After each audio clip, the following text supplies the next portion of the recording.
on the news.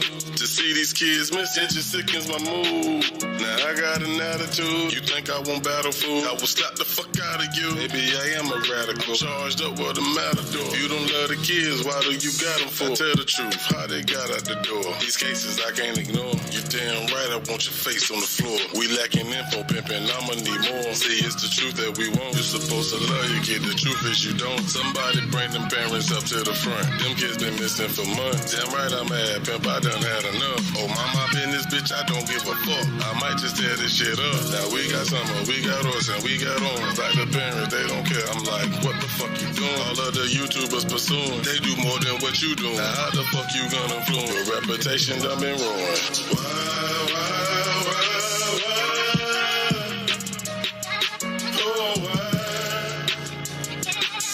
Why they taking these kids? I'm so sick of this shit.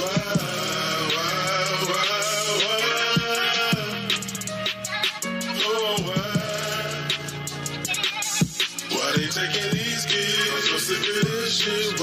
Remember that kid they left in the car? Sydney Deal, she had a bum for a father, and it was Sardis Navarre. Just break the window, but he wouldn't even bother. He making kids, now that's really a problem. What about that fella Kawan? The lady picked him up was a mom. Now Kawan was a friend with a son. I can't believe what they done. They found his body in the sugar cane field. Now his parents gotta shed some real tears. This ain't how the fuck we supposed to live. If you got a kid, show them that you love them. Cause they leaving on the dub, protect them. Gotta keep them covered. Cause there's some evil motherfuckers plotting, waiting just to touch them. Don't you think this shit is nuts? They taking kids out by the dozen. It's so many living in your city limits. If you think that they offended, that mean you think this again. It only take a single minute. Evaluate the way you live. This was a blessing you was given. It's gonna hit you different if your child just end up missing.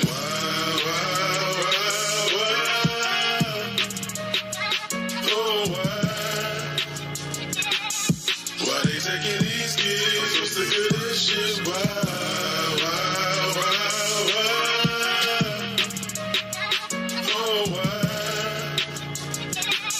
Why they taking these kids? I'm so sick of this shit.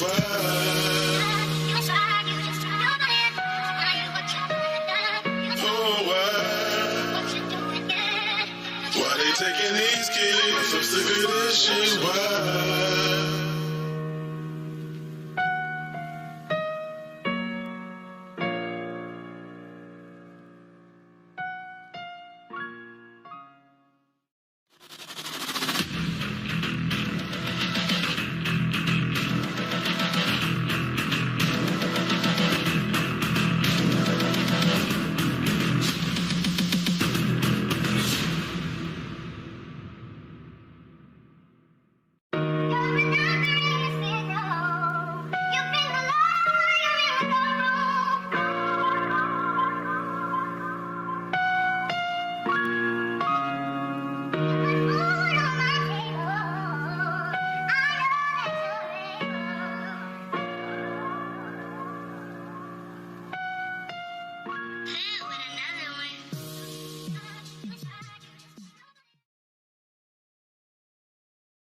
I brought my creativity to YouTube in May of 2021. And the slideshow that you've seen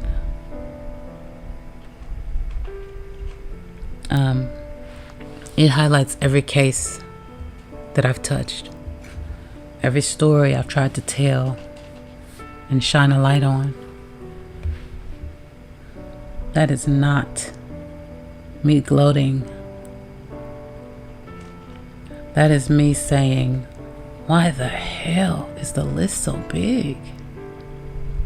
Now, all of that didn't happen in 2021. Those were just all the stories I shined my light on because they caught my attention. They moved my heart. But why do I have a year's worth of stories in only 7 months? And a to-do list a mile long.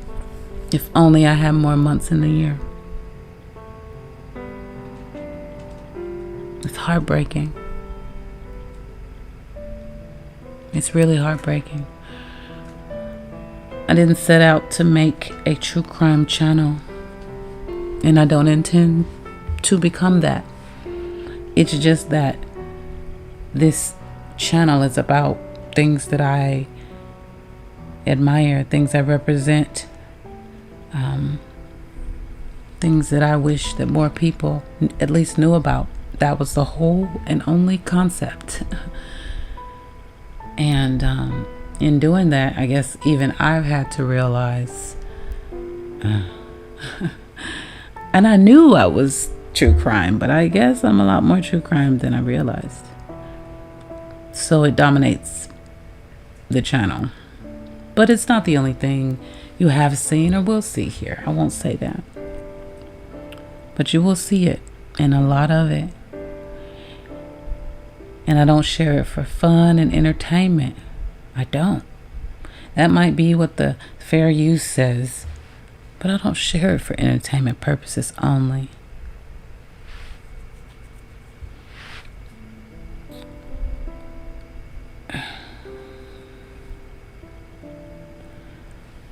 I don't want to get emotional.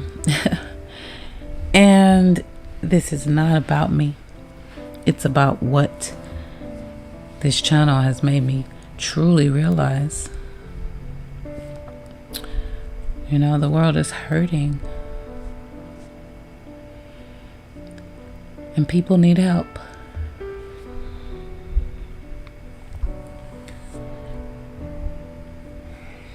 So, of December, we're going to dry our eyes and we're going to use our voices. And I would like to share with you, reshare with you, as many of the stories as I can that I have shared during this year. I pray that in the coming year, these families will have justice and peace. And to help them find it, I only ask that you click that button that says share.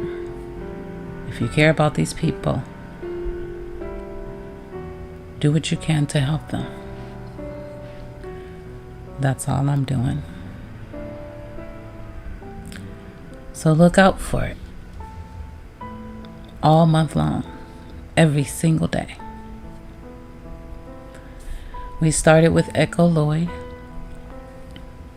and I don't know what the next will be. I'll pull from my playlist and I'll pull from my heart. One last shot at it in 2021. Maybe even get justice. Well, that's all I got. I'll see you in the comments and every day in December.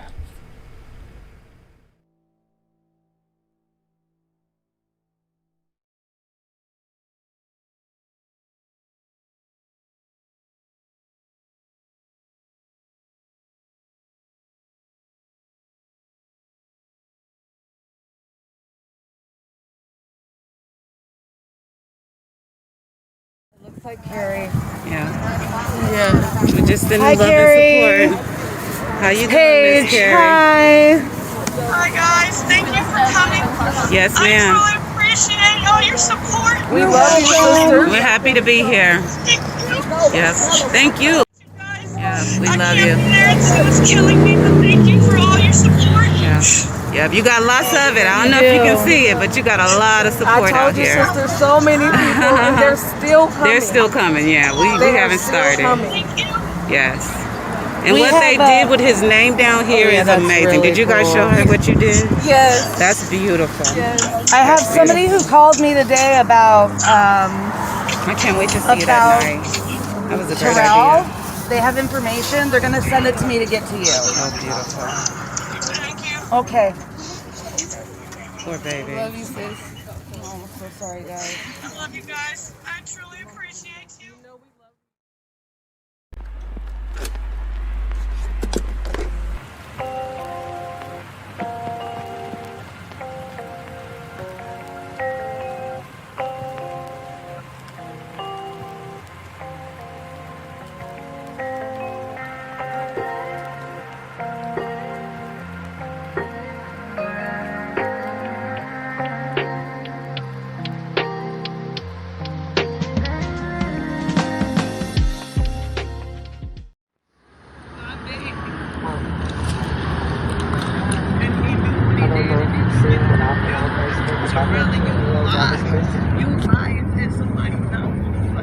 seen it on Facebook. It was so Amari. Did you lie about shit like that?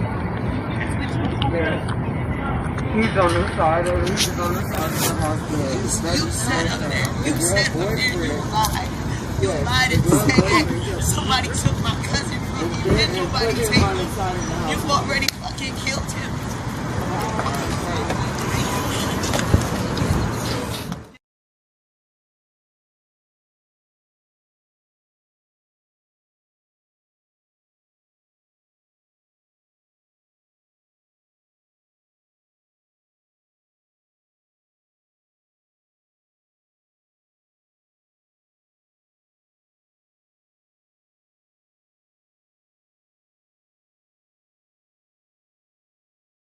Wednesday, May 5, 2021, 0701 and 57 seconds. I submitted Archambault 17420. Hi, I need to report an Amber Alert. Okay, who's missing that you know? My son, How old's your son?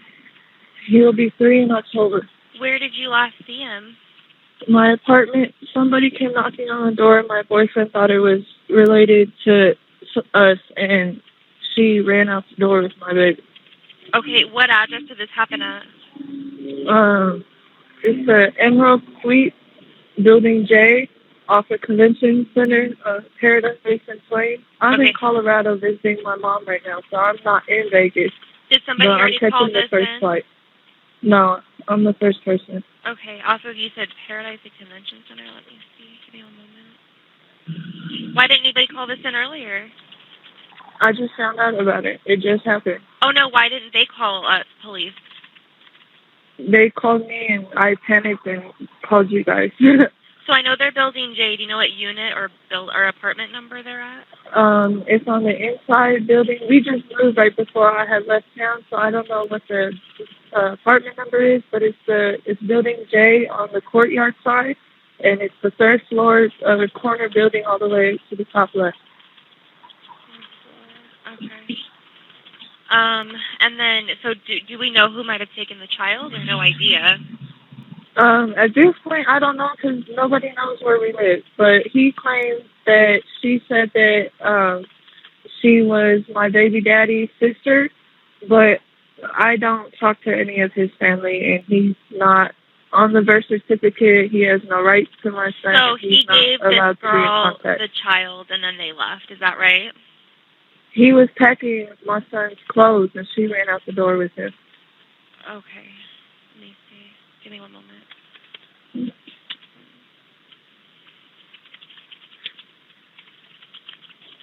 So this would be your ex-boyfriend's sister, technically, right? I'm sorry, what? This is your ex-boyfriend's sister, correct? Yeah. Who is like, I don't even know her really. I'm sorry. Do we know how long ago we last saw the kid? Maybe 30 minutes. Do we know which way they went? No. Okay. Do we know if they left on foot or in a vehicle?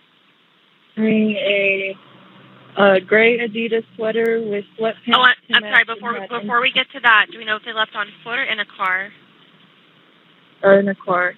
What color, make, and model car were they driving? He wasn't able to see it. Okay, that's He okay. was still in the apartment when she ran out.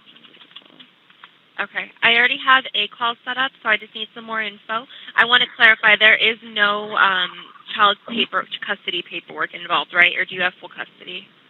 I have full custody. Okay. My baby daddy was abusive to me when I was pregnant, and he went to prison for 2 years for beating on me when I was pregnant. And so he has no rights, no nothing, shouldn't be in contact. Okay, understood. And then what is the child's first and last name? Amari Nicholson, Amari. Spell Nicholson too, please. Nichholson. And then my boyfriend, who will be at the apartment. Oh, we'll get to that in just a second, okay? So for Amari, what's his birthday? And is he white, black, Hispanic, or Asian? Mixed, white and black. Okay. And how tall does he stand? About to the middle of my thighs. I mean, he's taller than the regular 3-year-old. Like 2.5 feet, 3 feet. What are we thinking? I think last time we went to the doctors, it was 38 inches. Okay. And how many pounds does he weigh? I want to say close to 40 pounds. What color hair and eyes does he have? Brown and brown. His hair is really curly. He got like a little fro going on. Okay. And then what color clothes was he last seen wearing? He said he was in his pajamas. I don't know exactly what color. Okay. And what's the child's or the ex-boyfriend's sister's name? I'm assuming it would be. I'm not sure. He only has 2 sisters, so it'd either be. Okay. But it is her.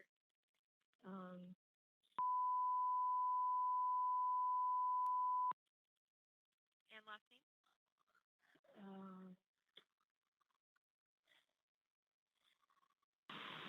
I'm not sure. Okay, that's okay. They have different ethnic. Is white, black, Hispanic, or Asian? Black. How old is she? I believe in her 30s. She used to be in the military. Okay. How tall is she? Probably 5'11". Is she thin, medium, or heavy? Medium. What color hair? I'm not sure what color. I'm assuming brown, but he said that she got brain thin, so it might be colorful, it might be normal. I'm not sure. Sure, no problem. And what color clothes was she last seen wearing? He said she had an Adidas sweatshirt on and sweatpants to match. Do you know what color? Adidas sweatshirt or sweatpants? Okay. Gray. And it was also gray Adidas sweatpants too, right? Yeah. Okay. I don't know. If it is his sister, the only address I can assume that she's going to is his mom's house. I don't have her exact address. I haven't seen him in months now, or almost a year. But I do know she stays off of Sahara in some area, in some apartments. Okay, and then I'm going to get the second sister's description just in case it's her. What is her name? And I'm not sure the last name either. Is it? Yeah. And what race is she? Black as well? She's black. She'll either have her natural hair or braces, but it'll be black or brown. Okay. And then how old is she? 22. How tall is she? About 5'10". Thin, medium, or heavy? She's skinny. Okay.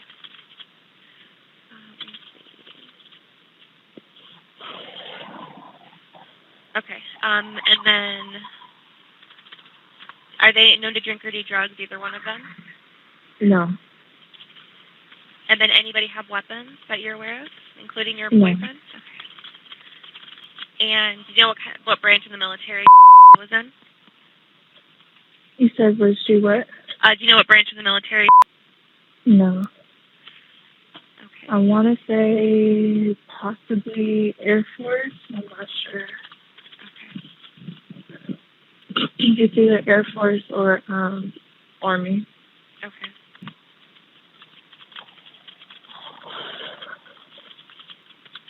All right. And what's your boyfriend's name and phone number?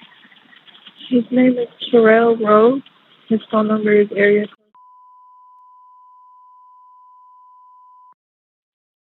Can you spell his name? Terrell, and then Rose, Rhodes. Okay. Is he going to be waiting at the house for us? Yeah.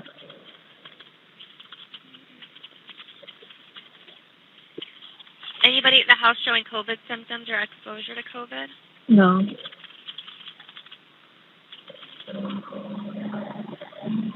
And your first and last name, please? Tayler, Tayler, Nicch. OLSON. Your callback number?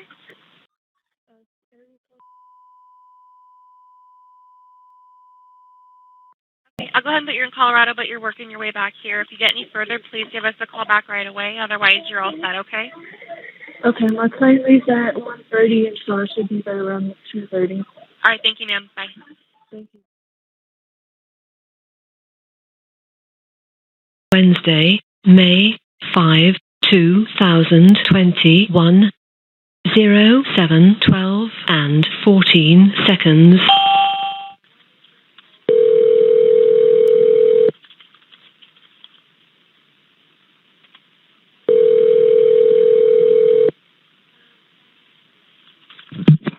Hello. Hey, it's Metro Police on a recorded line. Is this Terrell? Yes. Hey, sir. I just spoke with Taylor on the phone, and she advised that her ex-boyfriend's sister may have taken her child. Yeah. Okay. Let me get some basic information really quick. When did you last see the child? Approximately 50 minutes ago. 15 minutes ago? 50. Oh, 50? Oh, okay. And then did you see which way they went when they took off? No, I didn't. I didn't even look out the door. Okay. I had no idea he was even coming over here. Oh, okay. That's what Taylor said. And then do you know what color, make, and model car they might have left in, or no idea? Ma'am, I don't know. Okay. All I know is she had on a gray Adidas sweatsuit. Okay. Let me get her... Sweatshirt and pants to match. Okay, I'm going to get her description. Did she give you her name? Excuse me? Did she give you what her name was? No, but her name is, my girlfriend gave it to me. Okay, because she said it's one of two possible sisters. Let me get her description. Was she white, black, Hispanic, or Asian? She was black. And then how old did she look? Like in her 20s. How tall was she? Medium build, like 5'9", 5'10". Okay, and what color hair did she have? Black. What color? Black, the little individual little braids. Black braids, okay. And then, did she appear drunk or high at all? No, ma'am. Any weapons on her? No, ma'am, not that I know of. Okay, and then Amari, what color clothes was he last seen wearing? He had his pajamas on still, baby blue pajamas. Okay. And a sweater, a gray sweater. Okay. That I grabbed because I was going to start packing his stuff up, and then she just said, "Oh well, we already got everything we need for him, so you don't need to pack anything." Okay. So I just gave him his sweater. And then, sir, what apartment number are you guys in? I'm in 3107, ma'am. So it's the Emerald Suite, 3107, Building J. Yeah. John, right? Yes. Okay, we're going to be out there as soon as we can. Any COVID symptoms or exposure to COVID for anybody involved?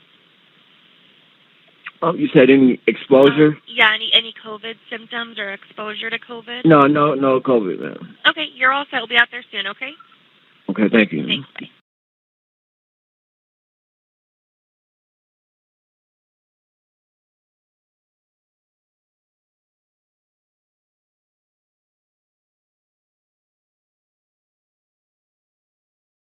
Wednesday, May 5, 2021, 14:58 and 37 seconds.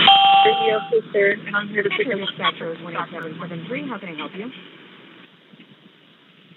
Metro Dispatch, how can I help you? Hi, I had called you guys earlier this morning around 6 in the morning. My name is Tayler Nicholson, and I had tried to report an Amber Alert, but I was out of town, and so my son has been gone for half the day, and the police haven't been looking for him because they said that they're taking it as a civil matter until they're able to talk to me in person. Okay. Did you... I'm in town now. I just got off the plane. I'm at home. Is there a way that dispatch is able to come back out to talk to try to get the Amber Alert back? What was your address that you gave? Emerald Suite on Convention Center. It's off of Paradise and Plain. Okay.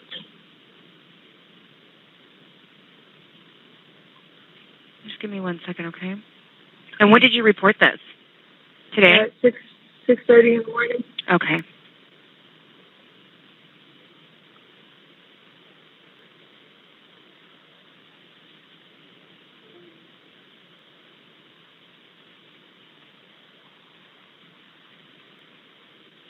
Okay. And what is your first name again? I'm sorry. Tayler Okay. Nicholson. All right, Taylor. Let's take a look here. The police had came out and talked to my boyfriend. He was responsible for him. He had a whole piece of paper signed, dated, everything, saying that he was responsible for him while I was out of town. And one of the officers had called me while his partner was talking to my boyfriend. And we spoke on the phone. I told him what was going on. He asked when was the last time that I spoke to my child's father. And I told him it was about 3 days ago, but we had got into an argument. And I'm sitting here telling him he's aggressive, abusive, not allowed to be around my son. And the cop took it as I told him it was okay for him to take him. So the cop canceled out the Amber Alert and said that I have to get my son back by going to court when he was taken from my house. The lady came in the house and took him and ran out the door. So I don't understand why there's been no Amber Alert all morning while he's been gone for half the day. When he could be out of state because who took him lives in Reno. Okay. Let me find the event. Just give me 1 second, okay? Okay.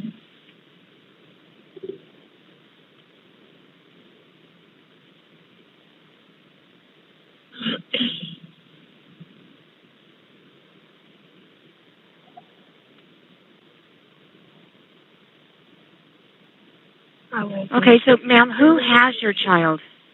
I don't know.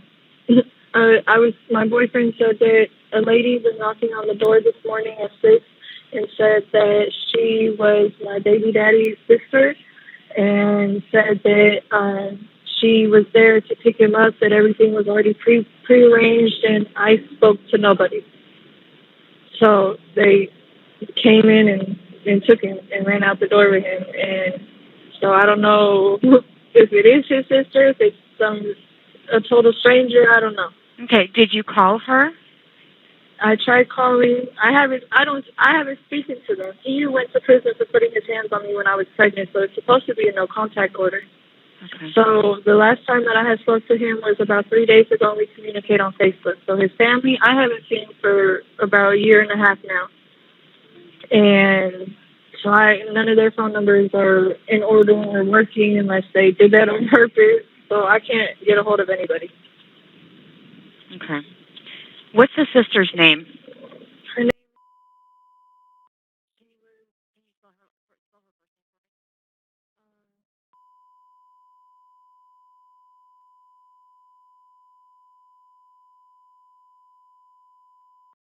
She was in the Army, I believe.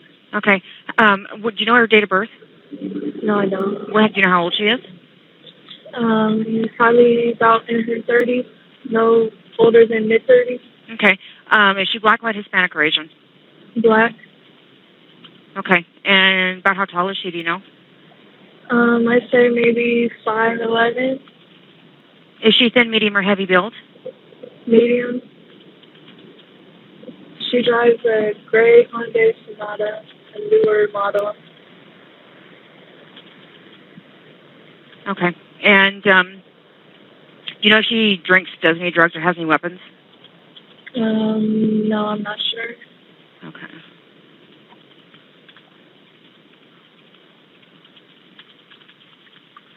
Was she in the... No.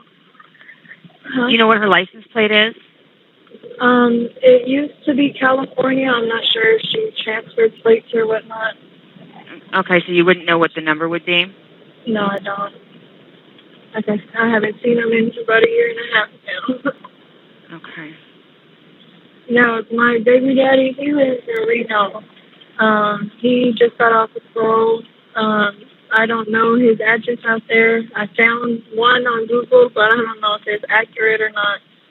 Okay. I'm just worried that he, my son isn't 6 hours away and still in Vegas, hopefully. Okay. All right. So, and the last time you saw your son was half a day ago? Last time I saw him physically was on Friday. I left to go out of town to Colorado to help take care of my mom. She was attacked by a dog, and I left Friday at 5. So that was the last time I physically seen him. My boyfriend last physically seen him. What is your around 6? Okay, what is your son's name? Amari, Amari Nicholson, Nichol-Son. How old is he? He's 2.5. He'll be 3 in October. Okay, is he black, white, Hispanic, or Asian? He's mixed black and white. Okay. And what is his date of birth?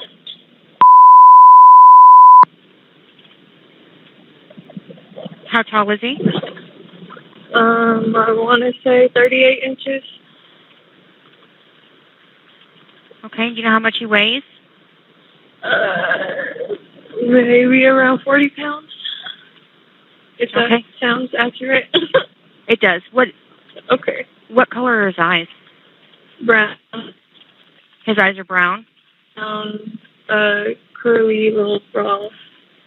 Okay, so he has brown eyes and brown hair with curls? Yeah. He got a little fro going on, but it's like, it's not super tight. They're loose curls. Okay. And what color clothes was he last seen in? He was in his pajamas. I don't know exactly what color they were. Okay. Okay. Has anybody been diagnosed with any medical or mental illnesses? No.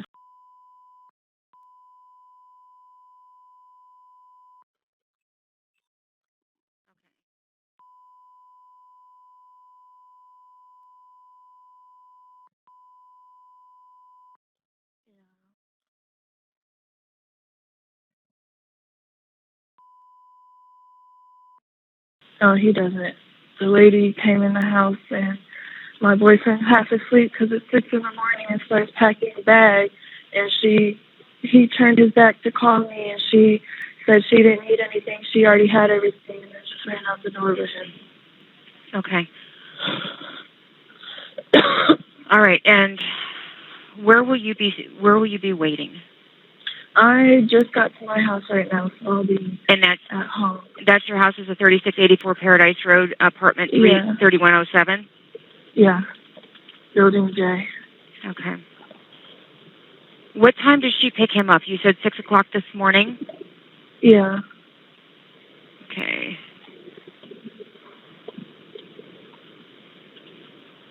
Okay, you did not see him, but your boyfriend saw him. Yeah.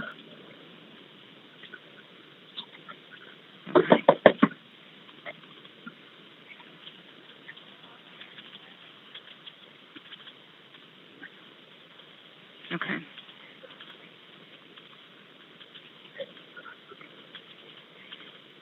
Okay. I will, what is your first name? Taylor. Taylor. ER. And your last name, Taylor? Nicholson. Nichol-Son. And your phone number?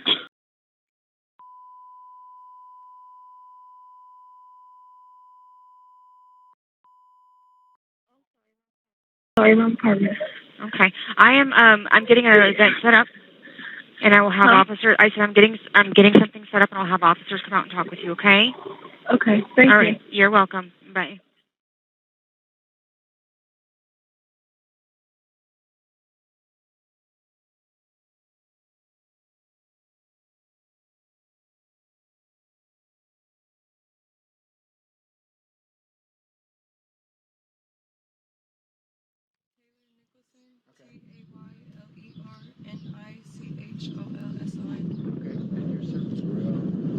T-E-R-R-E-L-R-H-O-D-E-S. How's the last name? Rhodes. Roltz? R-H-O-D-E-S. Okay. Do you guys both live in Las Vegas then? Yes. Okay. Yes. Well, I guess just tell me your thoughts. I mean, this is 2 days now without your son. I mean, what's going through your mind? We're devastated and hoping for the best of his safe return, and just saying our prayers and hoping that God's looking out for him and that he's not in any type of distress or danger. we just want our baby back as soon as possible in the best condition possible. And your thoughts? Prone to the amount that the father's saying that his sister didn't come get him, and if that's really the case, then where's my son? I mean, it seems to be, yeah, I mean, there's different stories floating around out there. I mean, what do you, can you just explain to me what you think happened? Or like... He had got a knock on the door at 6 in the morning from a lady representing herself as Giorgio's sister. And then situation process, he's trying to call me to figure out what's going on. And I'm asleep in Colorado and I wasn't able to answer in time. So as he's packing a bag, she grabs the baby and runs out the apartment. And by the time he's able to try to go find where she went, she was nowhere to be seen. So you think this was the father's sister who Yes. came? To my knowledge, yes. And what is her name? Jasmine Stovall. Okay, and his sister. And why would she come there? I'm not sure. They knew the area where we lived, but they never knew the apartment, so they stalked us until they were able to find where the baby was. Why would she take him? Because the dad wanted to be in the child's life. He didn't want to see him getting raised by me and her. He wanted to be in his child's life with the rest of his kids. Apparently, he has a house. He has a stable foundation with 4 other more children, and the only missing piece was Amari. I've always tried to be the cordial parent, has never not allowed him to see him or contact him. I just always told him, as long as you put in the effort to be in the child's life and show that you're trying to be the father, then, that's fine. But he wasn't doing that. He wouldn't reach out, wouldn't call. It would always just be a message and once in a blue moon. It was never consistent, never like he really wanted to do that. And then we had an argument on Monday, and then he did this on Wednesday. So, you're saying that she came and took him. Has anybody talked to her at this point? Police talked to her. We've called. They're denying everything. They've been searched, and he's nowhere to be found. So we're just waiting until he shows up somewhere. So she's saying that I didn't take him. Yes. Right. So who do you know who went there with him in the first place then? What do you mean? With the hotel, who took Amari to the hotel? Was he? What hotel? It was weren't they staying at the Emerald Suites? Yeah. Yes, that's where we live. That's where you live. Okay, I'm confused. So we live at the Emerald Suites, and nobody knew which apartment or whatever, so they stood outside watching to see where we were. Okay. And then that's when they realized, they finally saw Amari and saw him with him, and then that's when they came knocking on the door. So who was at the Emerald Suites that day then? He was left with Terrell. With you, okay, that's what I thought. And so, can you just explain what were you guys doing prior to, or what were you doing in the morning? Before that occurred, we had just woke up. I had just fed him breakfast, and I was in the room on my phone at this time, laying down.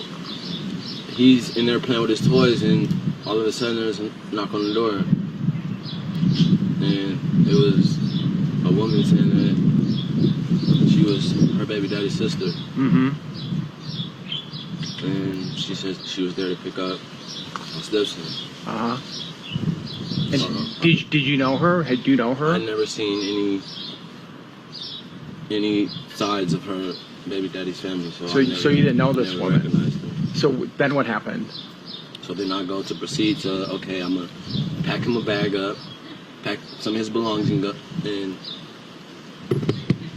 when that happens, I turn around to call her to tell her if this are this true, was this really prearranged? Mm-hmm. And as I'm doing that, she says she don't need anything from my stepson. They got everything they need for him, and basically just took off. So you gave? Did she take him then at that point? After that, she just basically said she got everything that she needs for him, and just left. Now, but you didn't know her though, correct? You never seen her. So did you not know this person you're letting take Amari away? I mean, from my knowledge, I already was told like someone was going to stop by, somebody was going to, but I never knew who. So I still had that in my head that somebody was coming by. Who said somebody was going to come by? That's what I was notified from my girlfriend prior to those days leading up. Okay, so did you tell him that somebody was going to come by and get him? I never said anybody was coming to get anybody. But I did say somebody would be by. So with that being planted in his head, he That's what I took that as. took it as she was there for Amari. So who do you think actually what came to the door and took him away then? Do we even know? We know, and police are investigating everything and doing the best of what they can to try to reach out to everyone and try to find him wherever he is. And I'm sorry, just so I'm clear then, who do you think came to the door that day and took him away? His sister. His sister, okay. So do you think indeed that was the sister who came that day? Yes. To take the, okay. And what did she say to you? I mean, did you talk to her? The only words that we had were that she was there to pick up my stepson, and that she already had talked to my girlfriend about it. So when I turned around to go pack his bags up, get his few belongings together, she already said that she didn't need anything. They had everything for him, and that was it. You didn't even give him all of his things and stuff then, She correct? didn't take anything. She didn't take anything from you guys, okay. So now, did you okay the sister to come and get him? No, but his family never knew where we lived. They knew the area, but not the apartment number. And I never spoke to anyone giving the okay for anyone to come and take him or have him or anything. They just showed up uninvited. Okay. So you never told him that she was coming? No. But did you tell him somebody was coming? Yes. But did you tell him who was coming? No.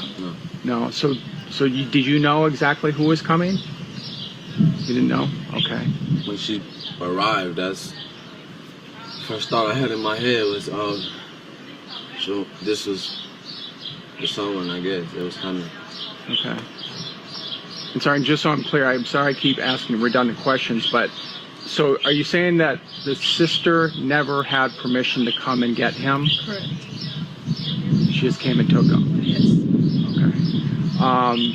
And have you talked to her lately? So I think you just told me that. No, I haven't spoken to him or to his family in a year and a half.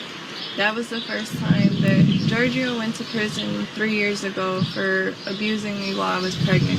And he got released last year around August, and he visited him 2 days while he was in town, and that was the only time Giorgio's ever met and seen Amari. Okay. So his family, that was the first time they had seen him, was the one day of the visit. They haven't been to contact me, they haven't showed any emotion towards this. They haven't contacted me to get the story. They haven't contacted me to see where he is. They're not telling me anything. And then he sends a video into the newscasting, and he's smiling in the video. He's not showing any type of emotion, like as if he's really a concerned parent. It's like he just wants the publicity from it.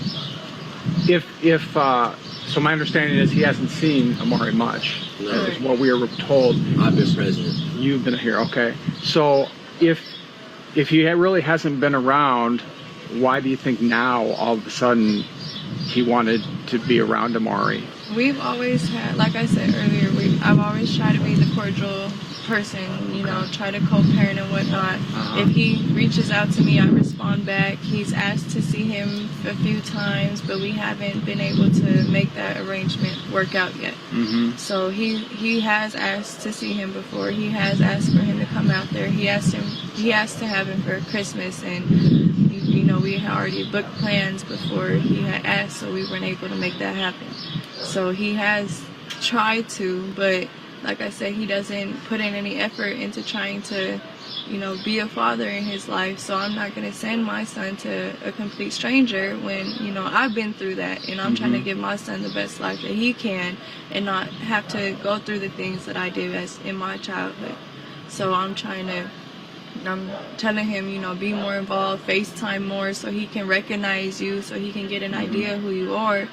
and he never wants to do that. He expects everyone to do what he says on his time. Let me back up just for a second. So when they came over, now you said you called her, right? And you didn't talk to him right away? No, I was still asleep, so my phone, I didn't hear the first few calls until it was already too late. And when was it? How long was it when she came and took Amari till you actually finally talked to her? This wasn't that long. Probably like a minute. Oh, just quick. I called then. Repeatedly. Okay. Until she answered the phone. And then what did you do after she left with him? I went running around the complex, just trying to search for any type of whereabouts or if I see anything. So so when you finally did get a hold of her, what did you tell her? I asked her, was anybody supposed to come get him? Was that who she was talking about when she said someone's going to divide? And what did you say? No.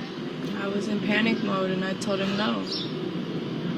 Okay, so now you're thinking, okay, I was not supposed to probably do that or whatever the case. And then so you started running around, looking around. Can you tell me more about that? There's nothing. I was running around and found nothing, seen nothing. They were already gone.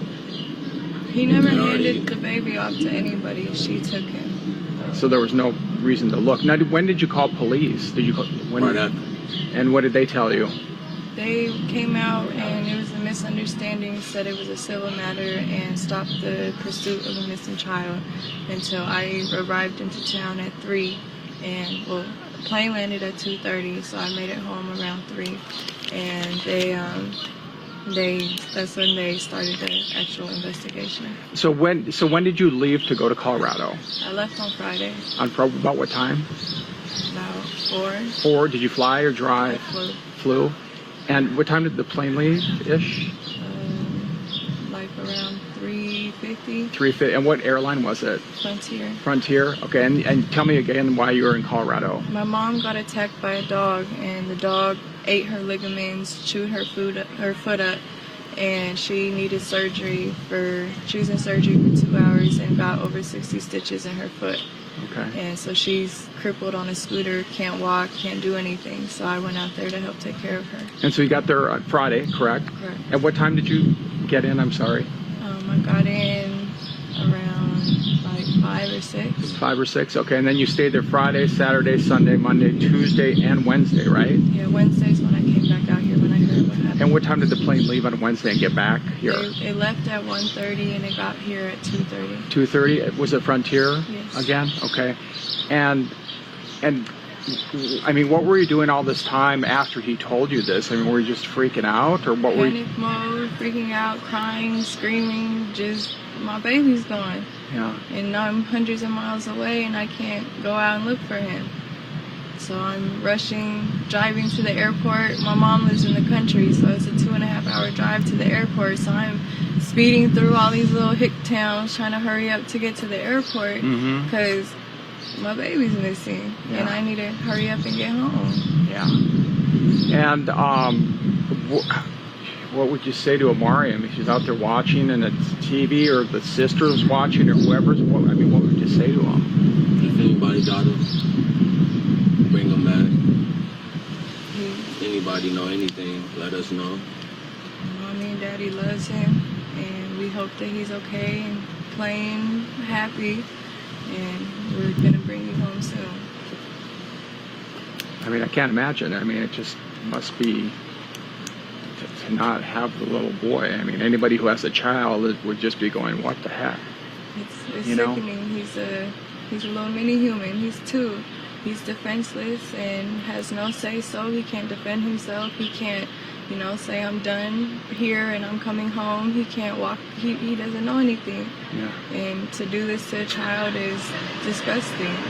When in reality, all you needed was communication.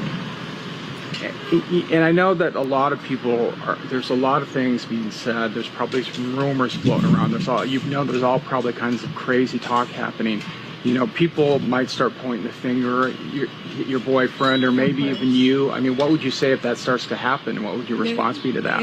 It's inaccurate. It's a bunch of strangers just reading comments and not understanding the situation, not understanding the background, and just trying to put their 2 cents into into it when it's all inaccurate. All this negative, hateful energy of pointing fingers at me and him can be put into trying to find our baby and bring him home instead of causing more drama. I mean, we're hurting enough. We're all distraught over this. We're a complete mess, breaking down. And reading all these things and seeing all these hateful things is not helping the situation at all. If we knew where our son was, we would bring him home. Is there anybody in the family pointing the finger at you at this point? Have you heard anybody talking bad about you? His side of the family, of course. We've never had the best relationship, even when me and baby daddy was together. His family didn't like me because I was white and didn't approve of our relationship. And so it's always been bad blood in the family, especially after he went to prison. They blamed me for it when really it was his actions. You know, he was the abuser, not me.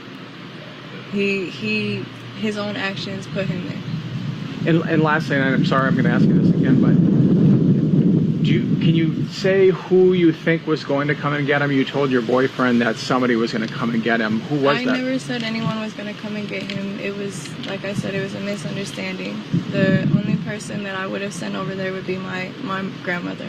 Okay. So you didn't tell him, hey, someone's coming at some point.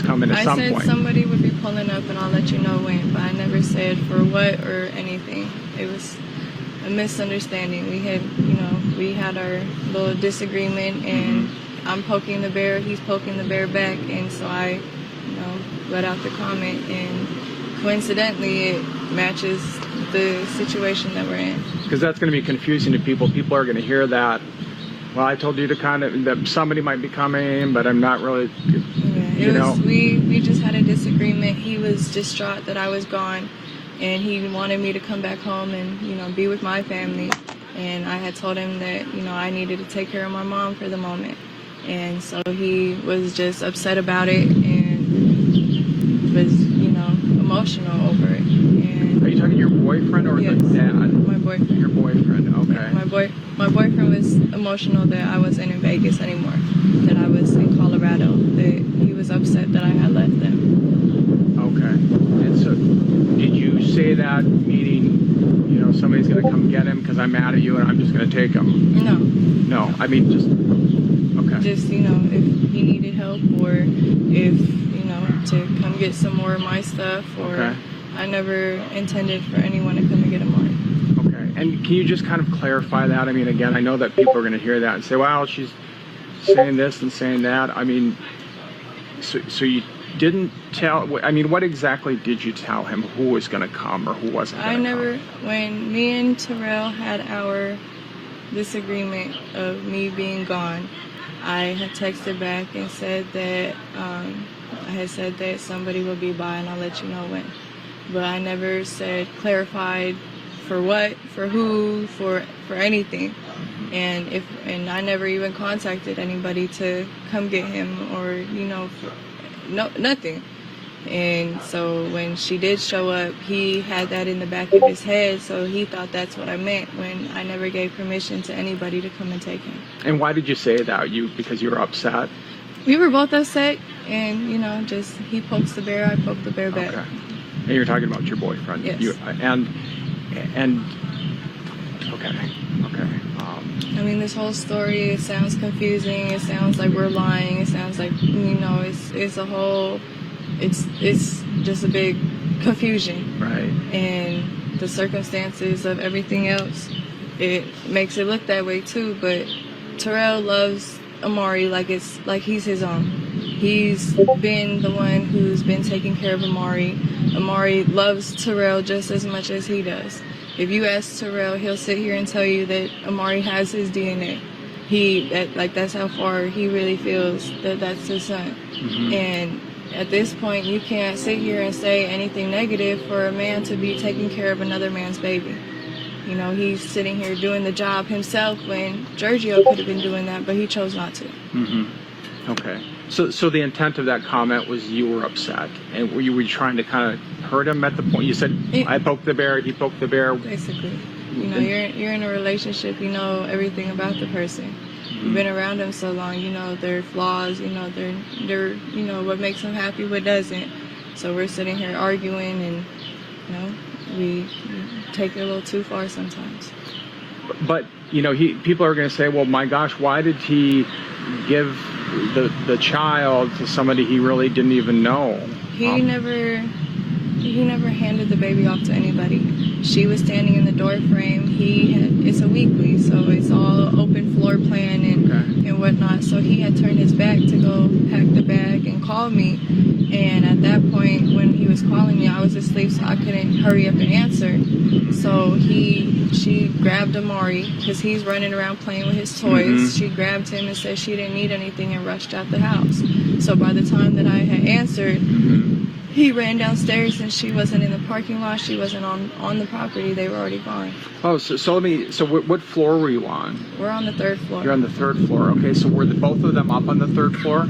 Correct. Amari and your boyfriend were both up there. And when did she take him? When he was upstairs, or was he somewhere else? Upstairs. They were in the apartment the whole time. She stood in the door frame when she took him. Okay, and then when did he see her take him? Yes. And then he didn't say anything because he thought somebody was coming, correct? And then they just left. He was just trying to call me and understand what was going on, because he was clueless as well. Yeah. So by the time that I had answered, the 1-2 minutes later, it was too late. Okay. And did he see what kind of car she was driving or anything like that? Nope. Do you think that he shouldn't have given him to her? He never gave her. So she just took him, is what you're saying. He didn't physically say, here you go. No, he wasn't even able to give her any of his belongings. She took him and left. Yeah. Okay. Well, anything else that you want to say? What else did I miss, or what do you think is important for people to know? I don't know. I mean, Giorgio sitting over here posting pictures of him and Amari together, when those pictures was the one and only time that he ever met him. And that was a whole 1.5 years ago. And now they're posting a bail, or not a bail, they're posting a reward, and sitting here denying that they have Amari, sitting here pointing fingers at us, when, if Terrell didn't even know that he had any siblings or knew any about his family background, why would he make up saying that his sister took him when he didn't even know that he had a sister? And Terrell didn't give the baby to nobody. Somebody came and took him. He, like I said, he loves Amari like he's his, and he's a complete mess over this. I'm a complete mess over this. We just want to bring our baby home. Right. And so, we're asking for the public to just share the post on Facebook, share the news things, and let the word be out so everyone can be on the lookout for where Amari is, and if they see Amari, and to hurry up and bring him home, because his family misses him. Have you talked to police lately? I mean, what are they telling you? What are you telling them at this point? I mean, I'm giving the police everything of our knowledge of what's going on, our knowledge of where he could be at, and they're writing everything down, looking into everything, and they're doing the best that they can, and we're just trying to help influence them into looking into the right direction. Okay, and do you think they're doing enough at this point? Or? I feel like they could be doing a lot more. I mean, he was missing for 8 hours and nobody was looking for him because of a misunderstanding over the phone, when they could have just made another phone call and verified. So do you think they should have looked more right away and started a search at the right when you called? Yes. Okay. And anything else you want to say to people, or any other thoughts that you have?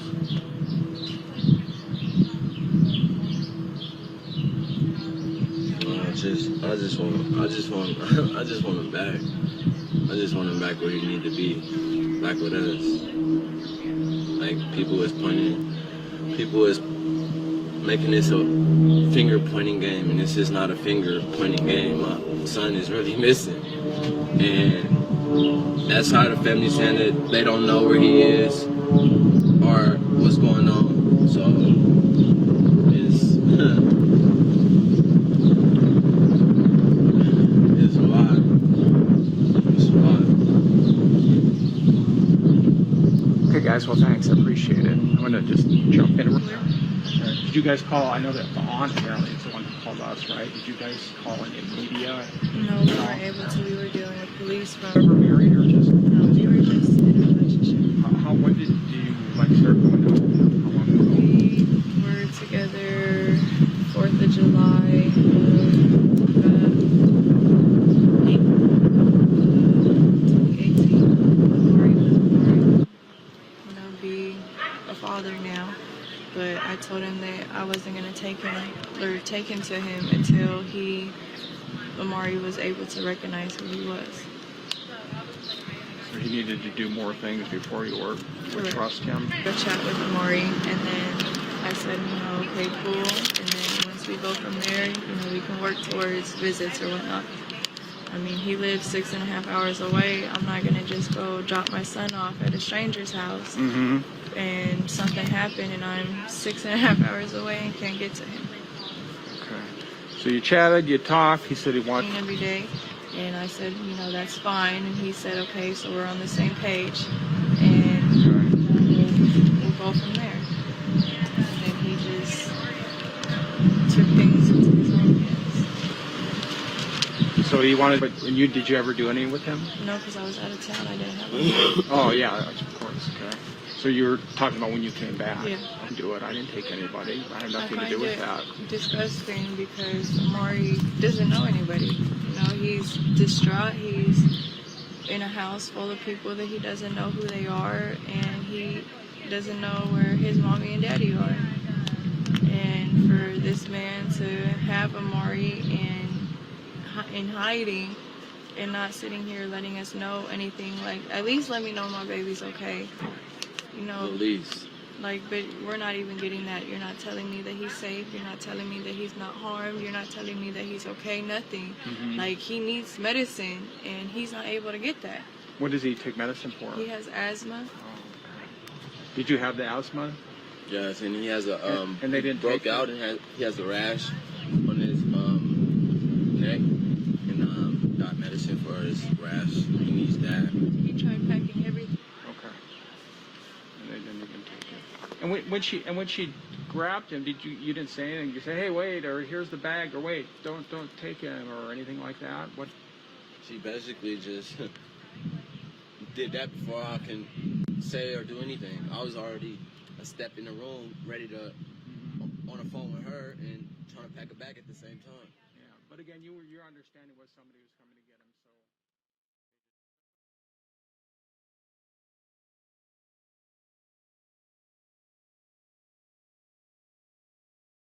so. This is breaking news from the Las Vegas Review-Journal, sponsored by Michael Gaughan's South Point Hotel, Casino, and Spa. Good morning, everyone. I'm Renee Summerhour with the Las Vegas Review-Journal. We are going to take you now live to a press conference by the family of missing 2-year-old Amari Nicholson in conjunction with the Nevada Child Seekers and the Las Vegas Metropolitan Police Department. The family is asking for the public's help in locating Amari, who was reported missing on May 5th. Now, donations are soaring. They've gotten up to about $30,000 so far for anyone that has any information in regards to Amari's location. Let's go ahead and take a look now live at the location where the family is giving that press conference. This is from yesterday's scene here as Nevada Child Seekers are helping the family to search for Amari. Let's take a listen. Why we're here today is because it's been 6 days and we don't want the public to forget about Amari. We want to keep his name out there. We want to keep his face out there. We're asking that if anyone could help us get a billboard for Amari, that would be useful. If someone could help us with a website where the public could call in and give any type of tips that they have for Amari, that would be useful. We don't want him to be another story. We want people to remember Amari and help us bring him home safely.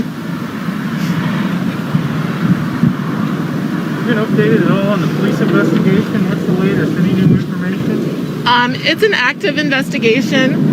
So there's only so much that the police can tell us. We do know that they're using all their resources to help us find Amari, but we still don't have any leads, which is why we're continuing to come out and ask for people to continue to look for Amari and help us find him. We need the public's help. Also, the family has been out searching, going door to door. Is that right? Could you describe for us what your efforts have been? Yes, we've been staying in this area mostly. There are other search teams out and about in the city looking. But basically what we're doing is just trying to jog people's memory, get his picture out there, keep him in everyone's mind, and remind everyone it's 6 days and there's still a 2-year-old and we have no idea where he is. I have a question for Margarita. Was there an Amber Alert issued in this case? And if so, why not? So the Amber Alert Nevada criteria is the child has to be taken with a vehicle description, and there is no vehicle description. We also don't have a suspect description. So those are two criterias for the Amber Alert Nevada. They are different in every state, but this is unfortunately what Nevada's criteria is. But what has been issued and what was activated is missing endangered child alert, which is what Metro has activated, and also our agency. So if you're watching this and you shared that flyer, thank you, because you made the difference. There have been tips that have come in, but unfortunately we don't have that information. It goes directly to law enforcement, and we just need more people to just come out. And I know you've been probably out here. We've had hundreds of volunteers come and help share flyers, but we can't stop. We're not going to stop until he's found. Do you feel confident that Amari's not with anyone on the paternal side of the family? That you know everyone in your family, right? And if the person said that they were on the paternal side, is there any possibility that someone on your side of the family has him, or you've ruled that out? There's no possibility that anyone on our side of the family has him. And that's why we're out here, to try to figure out who does have him. Someone has to have seen something. Have you been in contact with the mother's side of the family? Are they helping? And I know yesterday you said that, not pointing fingers or any of that, but what's their involvement? Are they trying to help too? We have not been in contact with the mother's side of the family. We are open to working with her. We want her to know that we want to help her find Amari. Like I mentioned before, we're moms. I can't imagine what it's like to not have your son at home for 6 days in a row and have no idea where he is. So we want to help her find her son. What's your reaction to knowing that she's not out here with you guys trying to help? I don't know. I honestly don't know. And I don't want to speculate because I don't want her to feel like we're against her. But we're here to help her. We want to help her find her son. Did you guys talk to anybody at both suites, any managers? Do you know if the video was working at the time, the camera system? That's a part of the investigation that the police are conducting right now. Did you talk with any neighbors who knew Amari or his mother? We've talked to neighbors, and I mean, we're just not getting any leads on where he could be. And that's why, you know, it feels like we've exhausted what we could do here for now. And that's why we want to reach out to people everywhere. We do want everyone in the country to know, because it's been 6 days and he could be anywhere. We heard that Amari had a plane ticket to go to Colorado with his mother, but ended up not going. Do you know anything about that? We've only seen those stories on Facebook. We don't know for sure. And like I said before, it's an open investigation. There's only so much that they will tell us right now. So right now we feel like all of that is speculation until the police come to us and say that that's a fact. What's next for you guys today? Are you going to continue handing out flyers, or what would you like to be done? We're going to continue to hand out flyers in different parts of the city. But like I said, we need more. We need more resources. Yeah, and what's our plea today as well is to just let the public know that you can call Nevada Child Seekers. Our phone number is 702-458-7009. I will drive to you and I will give you flyers if you want to hand them out in Pahrump or any part of the city. If you are out of state and you want to share and be a part of this, I will mail you flyers. There is nothing we won't do to help bring them home. What do you want people to know about Amari and his personality and who he is? Right. What we want is for people to connect this to them. Think about a 2-year-old that you know. Think about what a 2-year-old can do. How far can a 2-year-old go? How well can a 2-year-old communicate? And that's why we're devastated. If anyone has had a child or has been around a 2-year-old, you know how defenseless they are at this age. And that's why we need help. We need resources. We need to get Amari's name out there. We don't want people to forget about him the same way they wouldn't forget about the 2-year-old at their house. So just think about how you would feel if this was your 2-year-old and you hadn't seen him in 6 days and no one knew where he could possibly be for 6 days. How is Amari's father holding him? The best he can. The best he can, yeah. There's not much that he feels defenseless. Like, there's not much that he can do to bring his son home. And he also has no idea where his son is. He has other children too that he's trying to be strong for. But what can you do in this situation? Like, there's no handbook for how to feel or how to handle this. As far as we know, since Amari has gone missing, no. What's the living arrangement? Do they go back and forth at shared custody? Could you describe it for us? His mother had sole custody of Amari.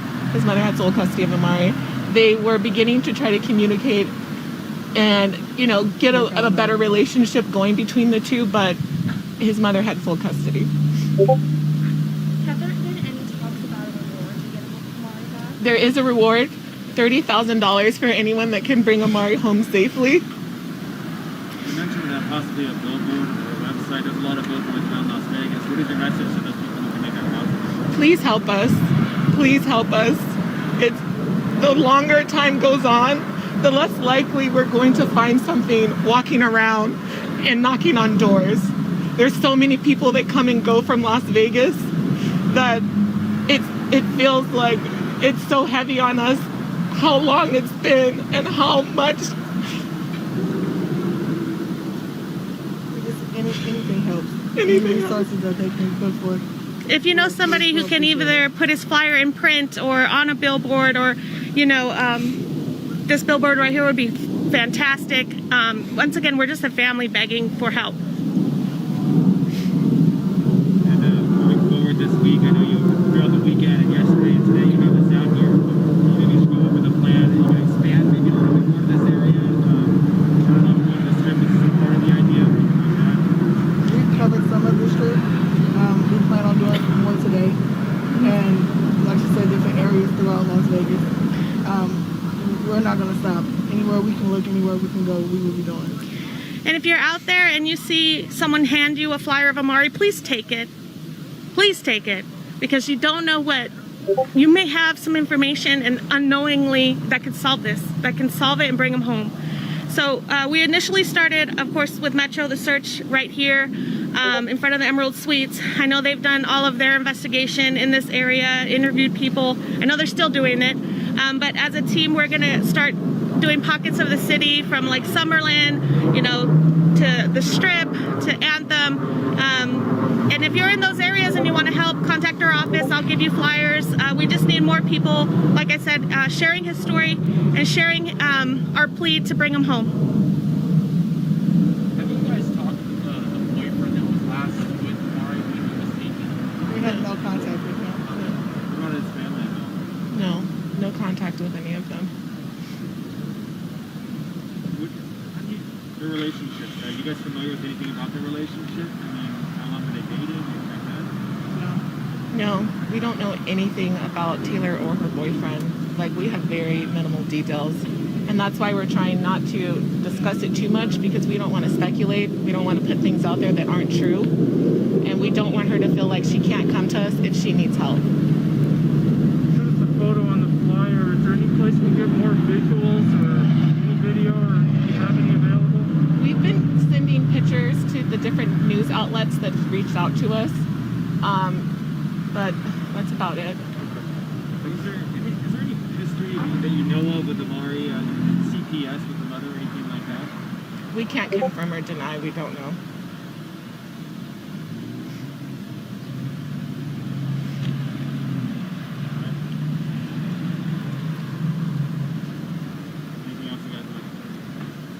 We just want to thank everyone that has come out. We would like to thank all the news outlets. When we reached out, you guys responded so quickly to help us, and we do appreciate everyone's help. And we want people to continue to look and continue to put his name out there until he comes home. Thank you.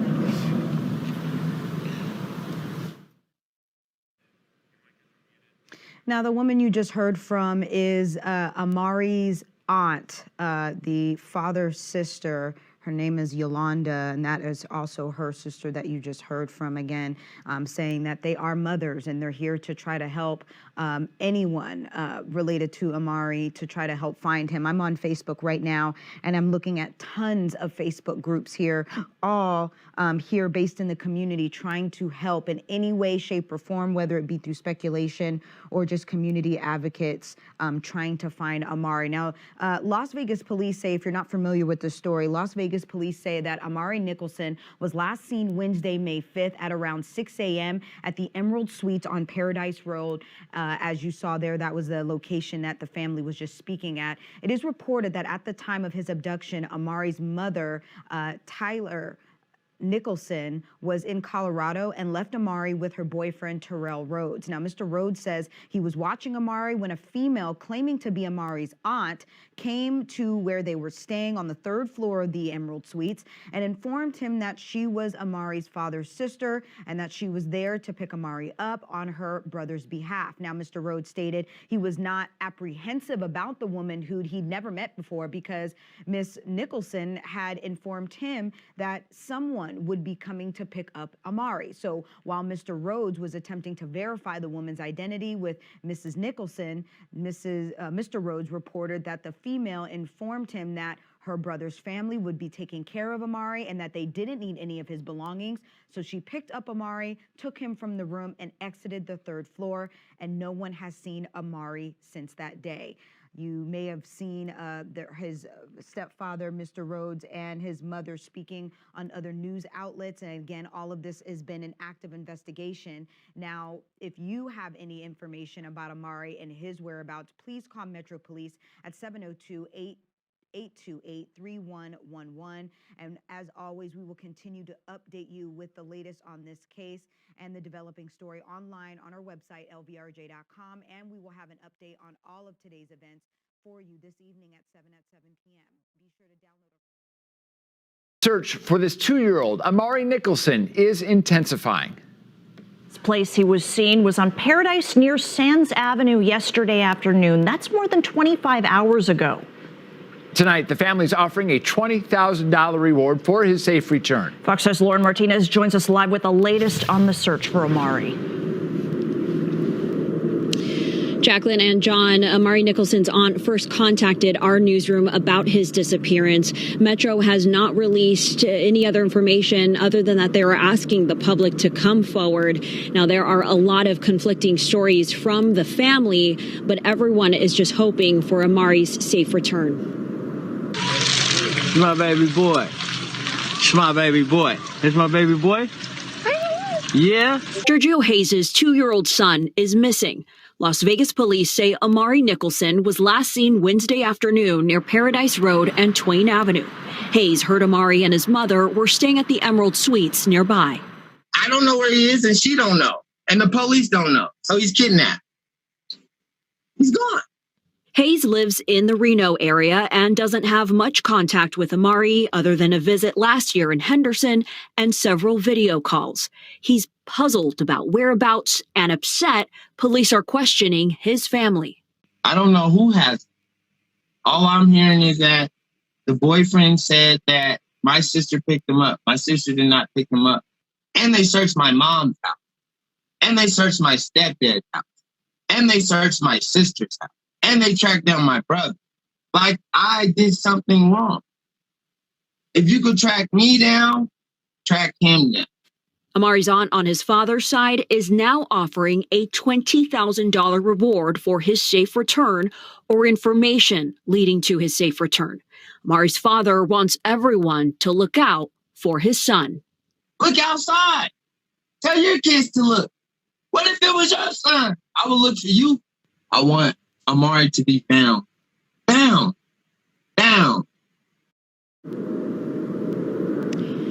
Now, the mother of Amari posted on Facebook claiming she was in Colorado at the time she left Amari with her current boyfriend. In that same Facebook comment, she also accused Hayes' sister of taking Amari. So there are a lot of questions on who had Amari at the time he went missing.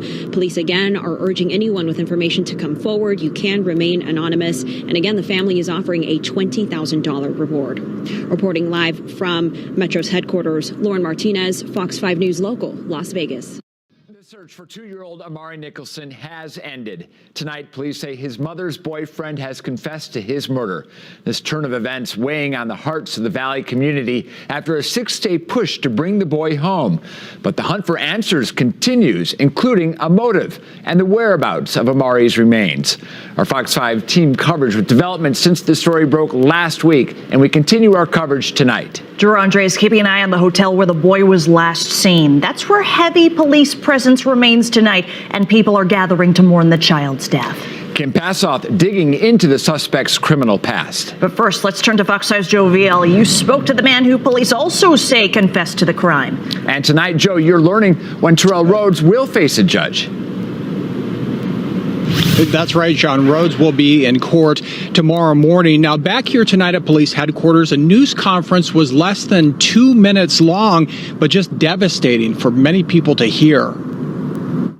After hundreds of volunteers searched and prayed for 2-year-old Amari Nicholson's safe return, Lieutenant Richard Myers with Metro Police delivered news that was very difficult for many to hear. I'm here to tell you today that Terrell Rhodes has been booked for the murder of Amari Nicholson. The lieutenant said the boyfriend of Amari Nicholson's mother didn't go down without a fight. There will be additional charges, however. While the arrest was taking place, Terrell Rhodes chose to fight with police officers, and during the course of that fight was briefly able to retrieve an officer's firearm. That incident was quickly de-escalated, and Rhodes was transported to the Clark County Detention Center and booked accordingly. Now, as word started spreading of the arrest, Amari's mother sent Fox 5 this social media message saying, quote, "He killed my baby. He just confessed. I'm with Metro now. Will speak when I'm done." We didn't hear much from Metro when this all happened, with, of course, a lot happening behind the scenes. During the course of the investigation, it became clear that the circumstances were suspicious. We brought all of the resources of the Las Vegas Metropolitan Police Department to this investigation, including the homicide section. As the investigation progressed, it became very clear to us that Terrell Rhodes was our primary suspect. There are still many questions lingering as the investigation continues. One big unanswered question: why was Amari murdered? And also not discussed, a possible motive. And I'll be in court tomorrow. We'll have at the Emerald Suites, police found his body this afternoon just down the street on Twain and Paradise. Let's send it to Fox 5's Maddie White, who's at the scene now. And Maddie, Amari's mom was just there talking to police. John, that's correct. This is where police found Amari's body, and just over an hour ago, we saw Tayler Nicholson, Amari's mother, right outside of the Siegel Suites here. Officials were questioning her for about a half an hour in the adjacent parking lot right along the wall between Emerald Suites and Siegel Suites. The atmosphere was tense. Onlookers were emotional and suspicious as they watched the mother being questioned. We're working on learning the manner in which he was found, if he was buried or found above ground somewhere, but the coroner was here escorting the remains into a big white funeral home van, and a crime scene investigation unit was here too. Amari's mother could be seen looking somber as officials questioned her, but as I mentioned, onlookers, many of whom were here this morning looking for the body, voiced suspicion about the mother's apparent composure. I'd be hysterically crying and going crazy. He deserves to be put to rest like a normal human being and not thrown away like trash. Now, Amari's mother did not appear to be in handcuffs, and after about 30 minutes of questioning by police, she appeared to get into what looked like a private citizen vehicle and left the scene. And I'll have more details coming up later in the show, but first, let's send it to Fox 5's Drew Andre. Drew, everything kind of cleared out here when his mother left the scene. Drew, you're live just around the corner from me where a vigil is set to happen later tonight and where folks might be heading. What's happening there, Drew? Well, that's right, Maddie. We're outside the Emerald Suites. This is where the investigation and the original search started for Amari. So only fitting that this is now where a memorial is continuing to grow. Right now, there are a few people huddled around this growing memorial outside the hotel. Clearly a somber mood over here. And it's not just family and friends, but random people in the community that have stopped by and, as you can see, have left candles. They've placed balloons down on the ground and even signs for Amari. When we've spoken with people who have stopped by even last night. Now, these are people that may not even know Amari, but we have parents, and even if you're not a parent, just this has struck a chord with everyone in the community. Just thinking about the loss of this innocent 2-year-old that was murdered. Now, we are expecting at 6 o'clock tonight for there to be a vigil held outside this hotel here. Now, if you are planning on coming, just something to be aware of. This is a smaller area behind us, blocked off where this vigil is supposed to be held, but we're expecting family, friends, and just other people from the community that are here to show support for Amari Nicholson. I'm Drew Andre, Fox 5 News, local, Las Vegas. What do you want to say about Amari? He was an innocent soul. He loved pizza and oranges, and his favorite thing was cocomelon. And he loved music and just running around dancing. He was always a happy baby, even when, times get hard or whatever, and you judge your character as a mother. He was always patient, and he loved everyone regardless of everything. And now with him being gone, it's getting difficult. You still see him running around, you still see everything, you still hear everything. And now we just gotta live through what he loves the most to keep his spirit close to all of us, and until that one time we could see him again.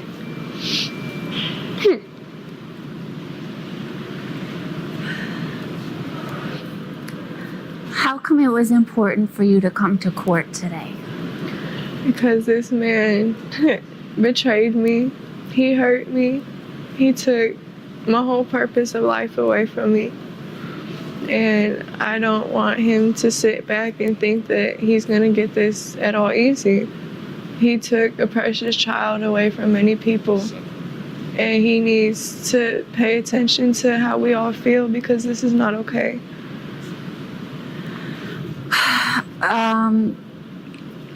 You can choose not to answer certain things, right? So I just want to be clear. But the public is suspicious of you. You're also a mother who lost a child. What do you want to say to address that? I feel like it's hard for me right now. I can't grieve in peace. I can't grieve properly at all. I'm being advised to stay home because it's unsafe. I'm not being able to be included in any of this, and I'm the one hurting the most. My baby's gone. I can't. It's hard.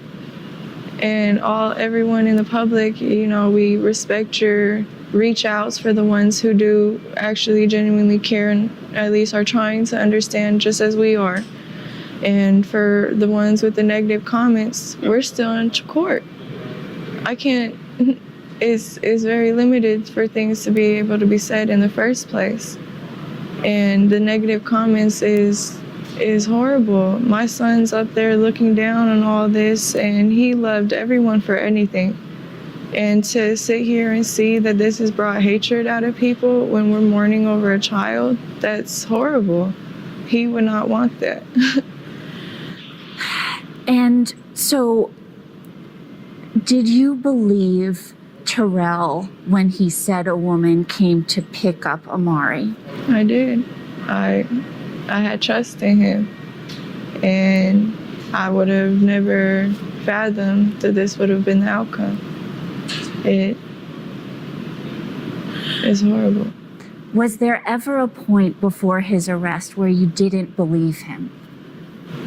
No, not necessarily didn't believe, just started being more aware of the signs until on Wednesday when we went to Metro. When you found out, what went through your mind? My head just fell. I was disappointed. I felt betrayed. I just felt my whole insides just fall out. I had hope that I was going to see my baby again, and they told me that was never going to happen. And again, I just want you to address, I want you to have a chance to address what people are saying. And one of the things is you talked to a couple of reporters, right? And Terrell shared his version of what happened, which we know police say is a lie now. But people said, well, how come she wasn't crying? Or how come she was so calm? Or what do you want to say to people who are sort of criticizing you? Everyone handles stress and irritation a whole different type of way. And I mean, I've seen comments on Facebook from people I haven't even talked to in months, years, who you have to know me to understand. I've never been the type of person to just sit here, start crying, and let everybody know what my emotions are. I've always been a closed off person. And so me being in front of detectives and reporters, I want to try to be level-minded to try to understand the full circumstances of what's going on instead of sitting down, breaking down about, and not being able to really gather all the information. I've had my moments of breaking down every time I'm alone or I leave. I'd be doing anything and just start crying. I don't know, I try to just keep my head strong. I just have a couple more questions for you. Do you want to address leaving Amari with Terrell and not taking him to Colorado? It's okay, you don't have to. Do you have a support system? It's small, but it's something. We're trying to get through everything.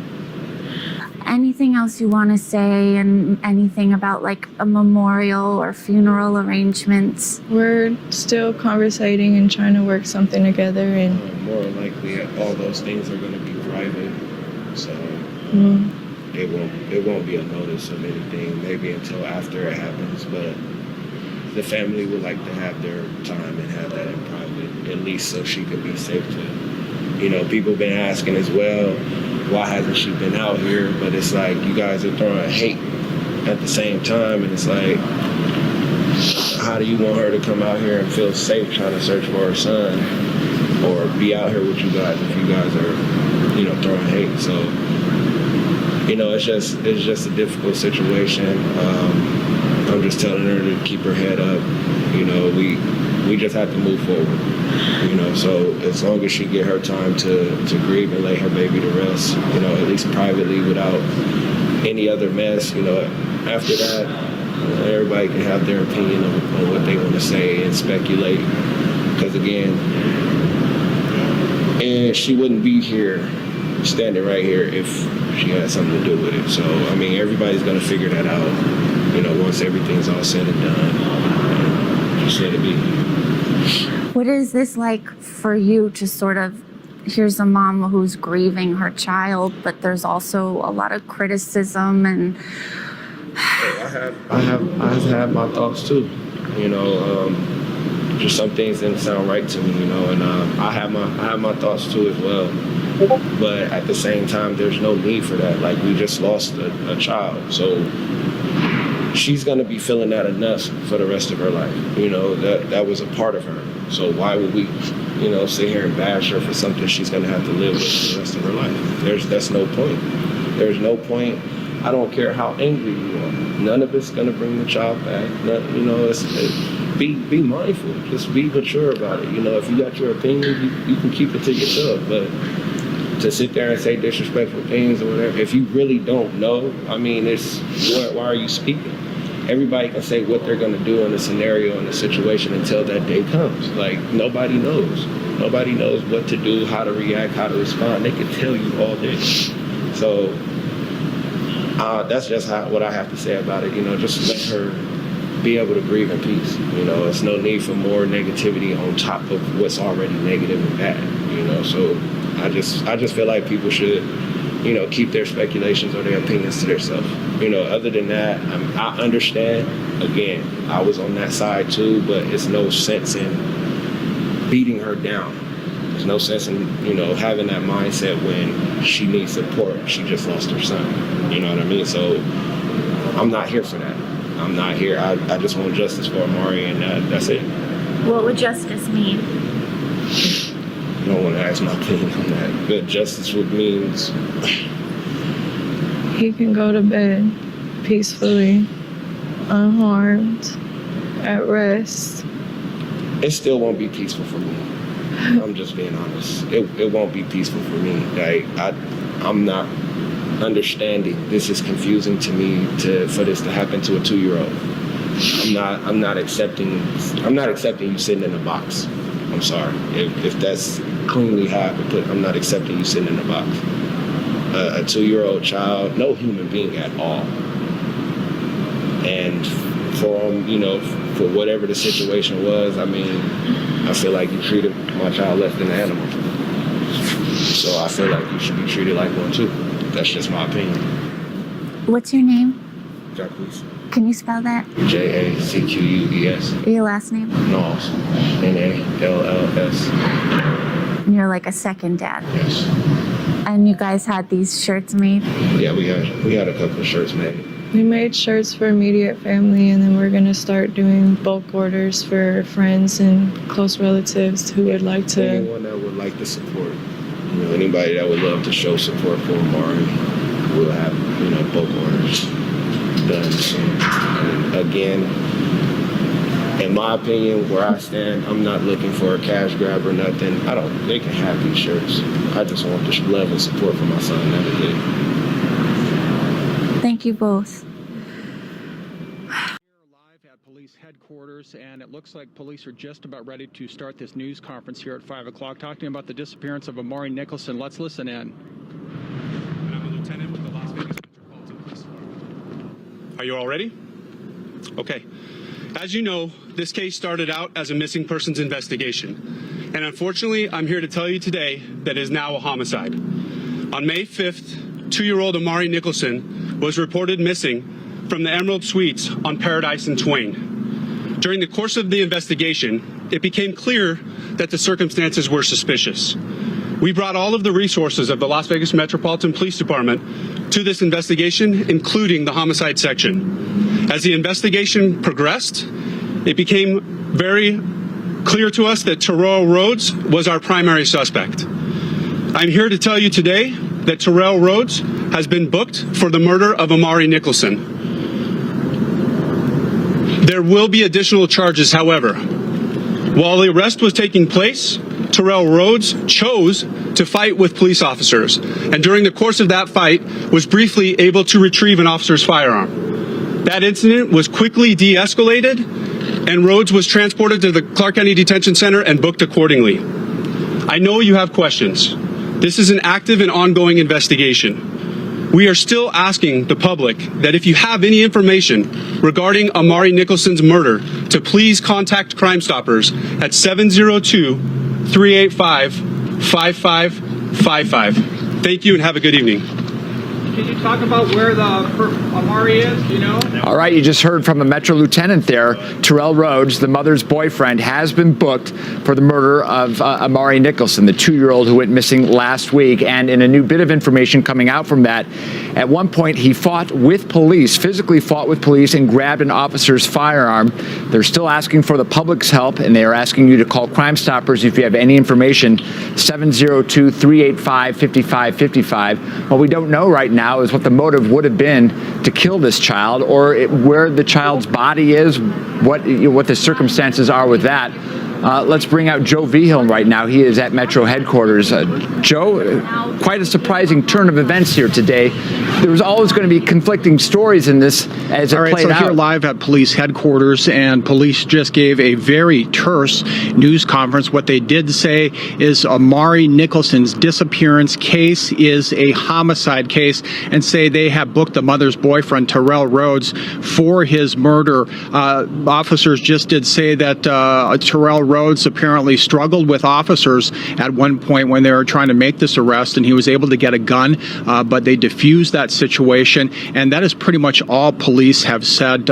We don't know anything about Amari's body, where his body might be, what Rhodes is saying to police. Now, we do know that the mother talked to police a little while ago today and said that Tayler confessed to this murder. That's what she said, and she said she would talk later. So apparently she was here, or still here, at police headquarters. So let's give you a little background on what's been happening since last Wednesday when this happened. So first of all, Amari Nicholson is 2 years old, and he disappeared last Wednesday from the Emerald Suites apartments, and that's where the mother and the boyfriend were living at the time. So this is the 6th day of the search. Now, we understand that hundreds of people have searched. The aunts, the sisters of the father who lives in Reno, they are here. They have been searching. They have been asking for the public's help to find this missing little boy. We also understand that this, again, happened on Wednesday, so he's been missing since Wednesday, and the search has been going on since then. So, again, the mother saying to us that Tayler Rhodes has confessed. Again, that is her boyfriend, and the investigation continues. So there's still a lot of unanswered questions at this point. What was the motive? What happened? Where is Amari Nicholson at this point? So the investigation continues, but police being very, very tight-lipped about information going out. They are asking the public if they have any information about this to please contact them. So we'll continue sitting here. We'll gather more information for you. We'll stay here at police headquarters and, of course, give you any updates. Reporting live at police headquarters, Joe Vigil, Fox 5 News Local, Las Vegas. For a number of days now, volunteers, different crews, family members of Amari Nicholson have been searching around the place where he was reported missing at the Emerald Suites. We're going to send it over to Fox 5's Drew Andre with the latest on the search and any reaction from loved ones out there. Well, hey, Jacqueline, yeah, we are here outside the Emerald Suites, which is just east of the Strip. Now, this has been kind of the base camp for the search, and as we've been out here over the course of the last 6 days as well, right now, there is no family that is out here, or any of the search team that we can tell, at least here at the Emerald Suites. But what we do know is this was the last place that 2-year-old Amari was seen. He was staying with Tayler Rhodes, as Joe mentioned, the boyfriend of Amari's mother, and that was the last time he was seen. And as police just said in the press conference, they mentioned that from very early on in the investigation, they knew there were suspicious circumstances, and Tayler Rhodes became a suspect very early on in this investigation, because we did know that he was the last person that was with Amari, because they were staying here at this hotel. But again, we still don't know where the body of Amari is, and we're expecting to get a lot more details coming up. But right here, it appears that, of course, the search, at least for now, has ended here at the Emerald Suites. Back to you. It is terribly sad out there. Has there been any kind of, people coming around just to maybe pay respects to the last place where this child was last seen? And we still don't know at this moment where Nicholson is, where physically his body is. Well, that's right, John. No, as of right now, we haven't seen anyone that's come by. I would assume that this could happen in the near future, later tonight, later this afternoon, now that this information has come out. But as I mentioned, this was the base camp for the search here for 2-year-olds Amari. But of course, as more loved ones potentially, or just people that have been involved in the search, the hundreds of people that have been a part of this, we will let you know if they arrive here, and of course anything else we're able to find out about what this area may still have to do with this investigation. John? We will bring you the latest on this throughout Fox 5 News at 5. Thank you so much, Drew, for the updates. Let's send it out right now to Joe Vigil. He's at Metro headquarters. Joe, what do you have? That's right, John. So we just heard this news conference. It was very, very short, but what they did confirm, important information, this is a homicide, and they have booked the mother's boyfriend for the murder of 2-year-old Amari Nicholson. And police just said a little bit ago that there was some kind of scuffle when they went to arrest him. He was able to, I believe I heard correctly, that he got a gun away from an officer, but that situation was quickly diffused, and this arrest has been made. But so many questions. I mean, where is Amari Nicholson? Where is his body if he indeed is now a murder victim? What was the motive for this? What happened at the Emerald Suites? Those are questions we just don't know. And you will remember I talked to the mother and Terrell Rhodes back on Wednesday when this all happened. And the story was this, and it had a lot of people confused. So she went to Colorado to visit her mother, taking care of her after being apparently bitten by a dog. So she was in Colorado. Terrell Rhodes was here at the Emerald Suites where they live, taking care of Amari. And the biggest confusion I think most people have about all of this is that she was telling him at one point that, hey, someone's stopping by, someone's coming over, but she never said who was coming over, and she also never said why they were coming over. So Terrell Rhodes basically took that, this is what he's telling me, by the way, took that as somebody was coming over. So he told me he gets a backpack ready. He starts to get things ready for Amari Nicholson to leave.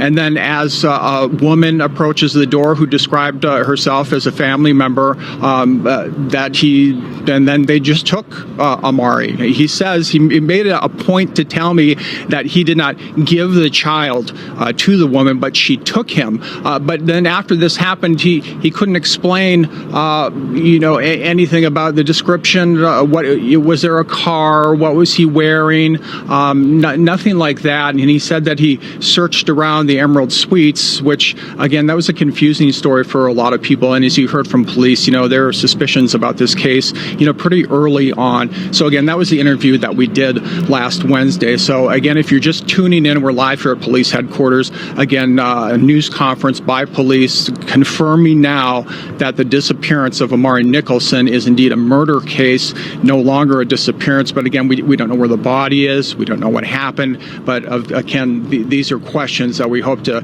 answer soon. And police, again, if you're watching out there, are asking the public, if you know any information, you have any information, they want you to contact them. And the case is still obviously ongoing, so they're still looking for the public. At the same time, a small memorial started to pop up right here outside the hotel. Now, as you can see, that has just continued to grow. More candles, more balloons, and more signs for Amari. As you can see, the group here is growing even larger. Now, this isn't just friends and family that are here. There are also plenty of people that have been following this case that just wanted to show their support for the family, show their support for the 2-year-old that was killed. Now, we'll have much more coverage coming up. We're going to speak with some family members. But again, we are live here at the Vigil for 2-year-old Amari Nicholson. Back to you.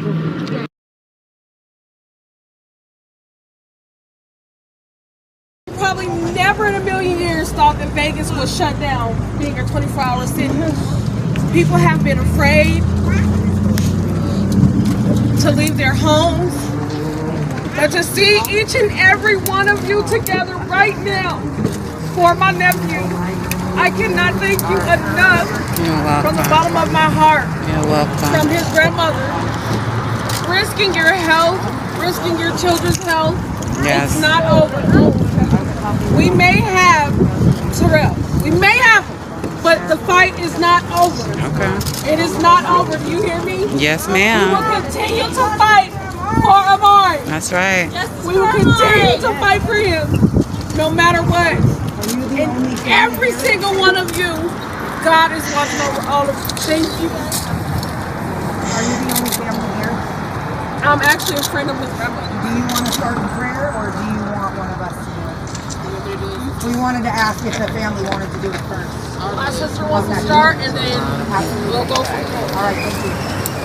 So many people here. Dear Heavenly Father, Lord, we come to you first. We want to thank you for allowing us to wake up and to see another day. We want to thank you for blessing us, the blessings that we have been blessed in, Lord. We want to thank you for the blessings that are yet to come our way. Lord, we come to you, Lord. We ask that you give us, you give the family, Lord, peace and understanding, Lord. Amen. Lord, we ask that you just watch over all the babies, Lord, each and every one of them, Lord, everywhere, near and far, Lord. Lord, we ask that you just shine light on this situation, Lord. Lord, I ask that you give strength to my friend, Lord. Lord, I ask that you just help her in this time, Lord. Lord, I ask that you give her the understanding, Lord, to keep going, Lord. Lord, I ask that you send I love her the babies. an army of holy angels, Lord. Amen. To let her know that the baby is good now. He is at peace, Lord. He is no longer in pain, Lord. Amen. Lord, let her know that she is not in this alone, Lord. Jesus, we ask that you just help us, Lord. Continue to work, Lord. I ask that you bind him, Lord. I ask you convict his hands, his head, his heart, his mind, or anybody in this situation, Lord, that wronged that baby, that harmed that baby, that knew anything about that baby, Lord, that kept it from us, Lord. I ask that you convict them, Lord. Lord, I ask that you see us through this, Lord. Justice for Amari, Lord. Lord, I want to thank you. In Jesus' name we pray. Amen. Amen. Amen, baby. Anybody else want to speak? Any friends or family? She got some words to put on us. All right, so I'll go ahead. Carrie on the phone. So I'm going to try.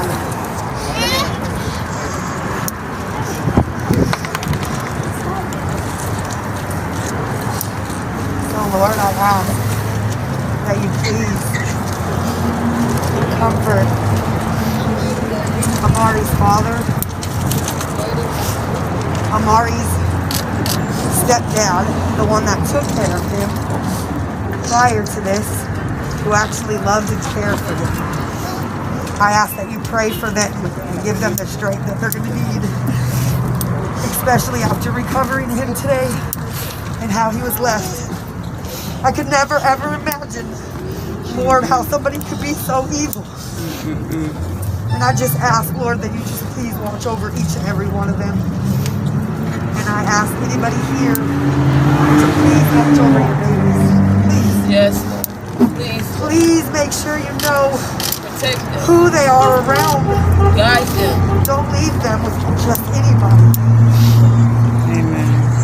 And I ask, Lord, that you please give Carrie, the grandmother, the strength that she's going to need to keep going, as all she has left is the last video chat that she had with her grandson.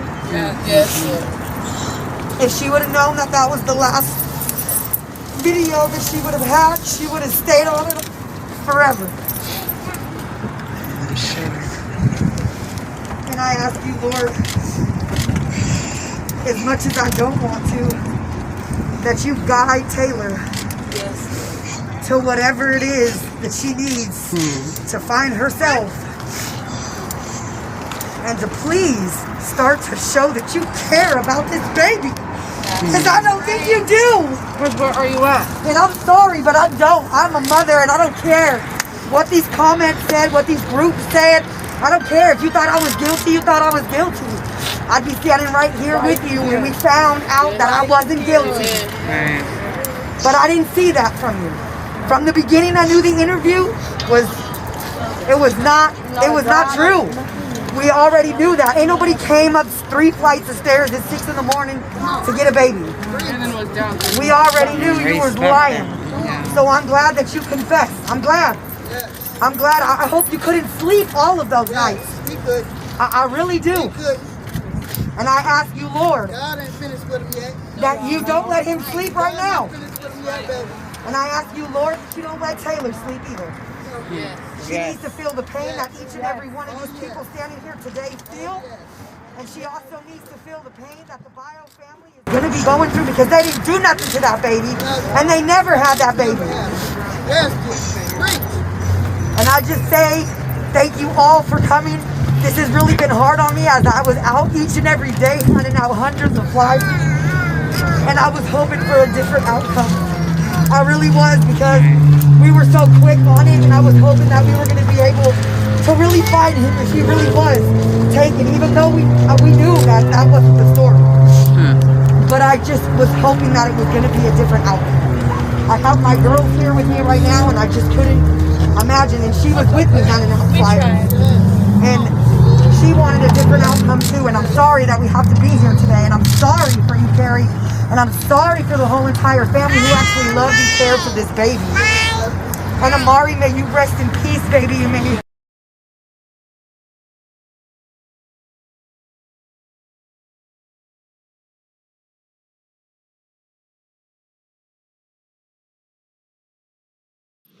All right, Kim, thank you. The suspect in the murder of 2-year-old Amari Nicholson just faced a judge for the first time. Fox 5's Joe Vigil was in the courtroom and joins us now. All right, Joe, what happened in there? Well, guys, it was quick. This was set for 9 o'clock, and it was over in just a couple minutes. So we have some video that we shot, and we'll show that to you. Now, Terrell Rhodes, escorted in by 2 officers. He was wearing a surgical mask and a blue jumpsuit. Now, there were 3 other officers standing right there as well. We're told security tight. You may remember yesterday that police say he actually fought with officers and briefly grabbed the gun of one of those officers, but that situation was quickly under control and nobody was hurt. So he looked down a lot.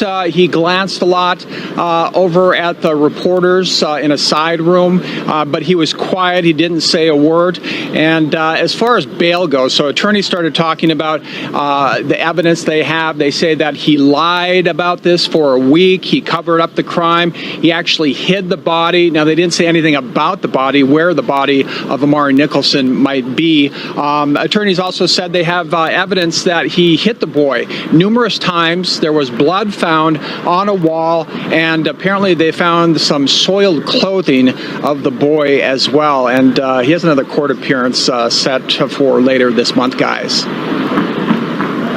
Okay, Joe. Yeah, always that first hearing is kind of frustrating because you don't really, from a reporter perspective, because you don't get a lot of information. Can you tell us what was happening outside? Who was there that looked familiar? You know, we didn't see very many people there at all. I don't know if there was any family members in the courtroom that we saw. Anyway, more reporters and photojournalists than anyone else. But again, you know, this is just quick. It lasted just a couple minutes. Didn't give a lot of details. Explained basically what I just said, and that he would be in court again short time later this month. Well, even though it was quick, Joe, you know, yesterday during a police press conference, that was about a minute and a half, and it sounds like we got more information regarding Amari's body and how they pegged the boyfriend for his murder than we were able to get in that police briefing yesterday. Because what did they tell us, if you can recap that? Yeah, indeed. Well, yeah, the news conference yesterday was a minute 30, maybe. They just came in. They talked about they were booking him, and they didn't say anything about where the body might be. They didn't describe any details of what happened. So you're right, though. We did get more details inside here. They talked about, you know, finding soiled clothing of the child, blood on the wall. They didn't say exactly where that blood was. Was it at the Emerald Suites? Was it somewhere else? They didn't specify. And of course, the big question we don't know at this point is, you know, where is Amari Nicholson's body? Yeah. Nobody's talked about that yet. We're just not hearing. People are being very tight-lipped about this, but the information will continue to trickle out, and we'll continue, of course, to watch it for you. Yeah, did you say there was a date for the next hearing? Yes, later this month, I believe it was the 22nd. I'll have to double check my notes, but it's coming up here pretty quick. Yeah, they talk so fast in court when they're setting dates and a lot of legal jargon there. Joe, this case is just so sad. Of course, this is not the outcome that anybody in the community was hoping and praying for a week ago when we brought you the news that he was missing. You know, and one thing you have to keep in mind, again, the attorney said that, you know, he lied about this and he covered it up for a week. So remember, we had all these people out there searching. We had hundreds of volunteers out there handing out flyers. They're knocking on doors. They were in the Emerald Suites area, just trying to get any information they could to anyone. I talked to the father of the boy yesterday, and he was talking about how he was trying to make contacts up from here up through San Francisco, trying to get those flyers out to any and everyone, because he said that, you know, it's possible with the time that had gone by that someone could have driven from Las Vegas to New York. So he was trying to expand the search, you know, as far as he could. He was talking about Canada, and then he even said, hey, you know, if the whole world looks just for 20 seconds, you know, we can find him. Yeah, and Joe, I just have one more question. Everybody's searching, but unfortunately this all happened. Sure. Very quickly, I know you spoke with the suspect Rhodes last week when Amari was reported missing. Do you know if he was also out there as part of the search party? You know, we never heard that, and I guess that's some of the criticism that, you know, people leveled at the mother and him, that maybe they weren't doing enough to search. You know, where were they out there? Were they searching? We know that they weren't communicating with the father's family, and yesterday you heard from a sister of Amari's father, and, you know, she was tearing up. She said, you know, hey, you know, we're mothers, we understand, you know, this must be awful, but, you know, hey, Mom, we're willing to work with you and find your child. But again, you know, there was just a lot of criticism from those two about their search efforts. And just quickly, just kudos to Metro, because you mentioned that he did grab for that gun, and the fact that they were able to apprehend him safely, and it is also great news too. That's right. Got it under control. Nobody was hurt. That could have been a very dangerous and scary situation. Absolutely. All right. Joe Vigil, thank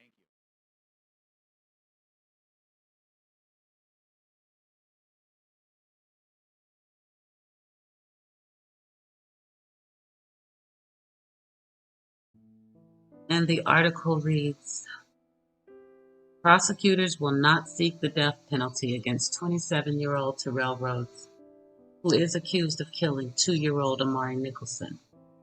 Clark County District Attorney Steve Wilson sent the following statement to the IT. There are many factors considered when determining whether to seek the death penalty in any individual case. In the case of defendant Tayler Rhodes, after all the relevant facts were reviewed, the state chose not to seek the death penalty. This is a serious case, and as a community, we mourn the loss of an innocent child.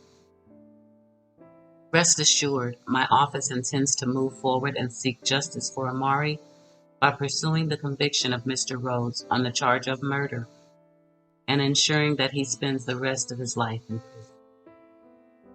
Rhodes, who was watching his girlfriend's son, initially told police on May 5th that the toddler had been taken by a family member, but later confessed to hitting and killing the boy and hiding the body near his apartment complex.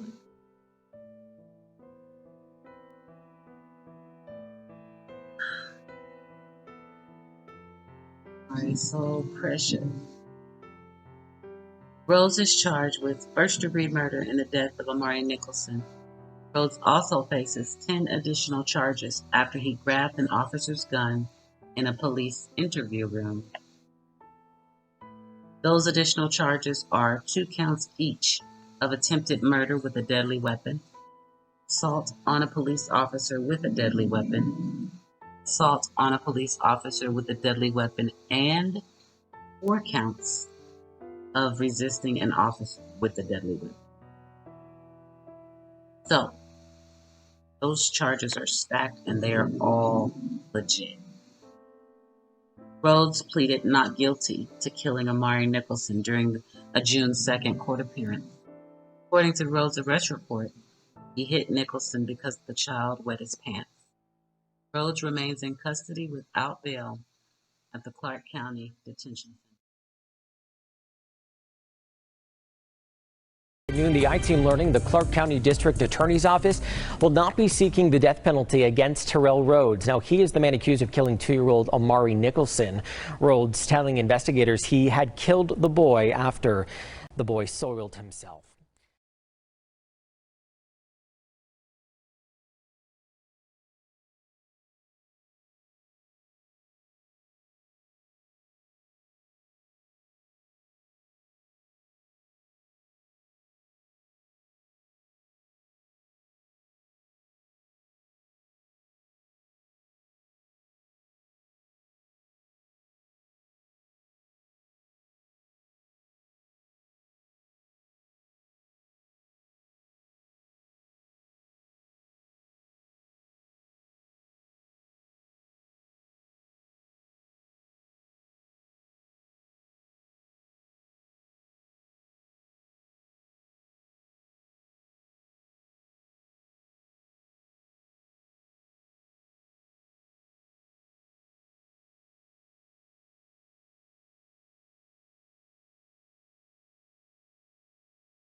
Oh my God, I couldn't hit the start record button fast enough.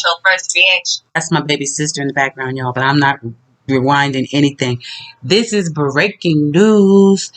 We finally get to see Terrell Rhodes grab the detective's gun and fight with the officers. The rest of those felony charges that are on his record, we have video surveillance of him in the interrogation room fighting with the officers. Oh my God. Okay, I gotta be quiet for a minute and 42 seconds. Get me out of here. He's crying. You little punk. Don't cry now. You didn't cry when you was beating on that baby. Sorry, I said I gotta be quiet, don't I? I can't go back. I can't go back, he said. What are you doing? Jesus, Mary and Joseph. It was all a setup. It was, oh, she punched him in the head a couple of times. My God, this got ugly. He was really going to kill himself with the gun? Drop the gun! Drop the gun! Drop the gun! Oh my God. Drop the gun! He is punching the hell out of him. You got his hand? No, He had to have some bruises. But drop the gun! Terrell, drop the gun! You're making things worse! This excessive force right here is called for. Right, drop the gun! Gun! It's justifiable. I got his right hand. I got his right hand. Where's the point?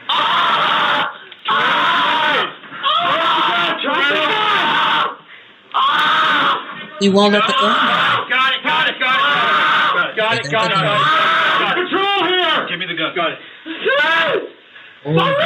He took it. Stop resisting now, alright? Stop resisting! Grab the cop's gun. Will you relax? Get patrol here. I don't have a radio. Wow. Hold the hell up.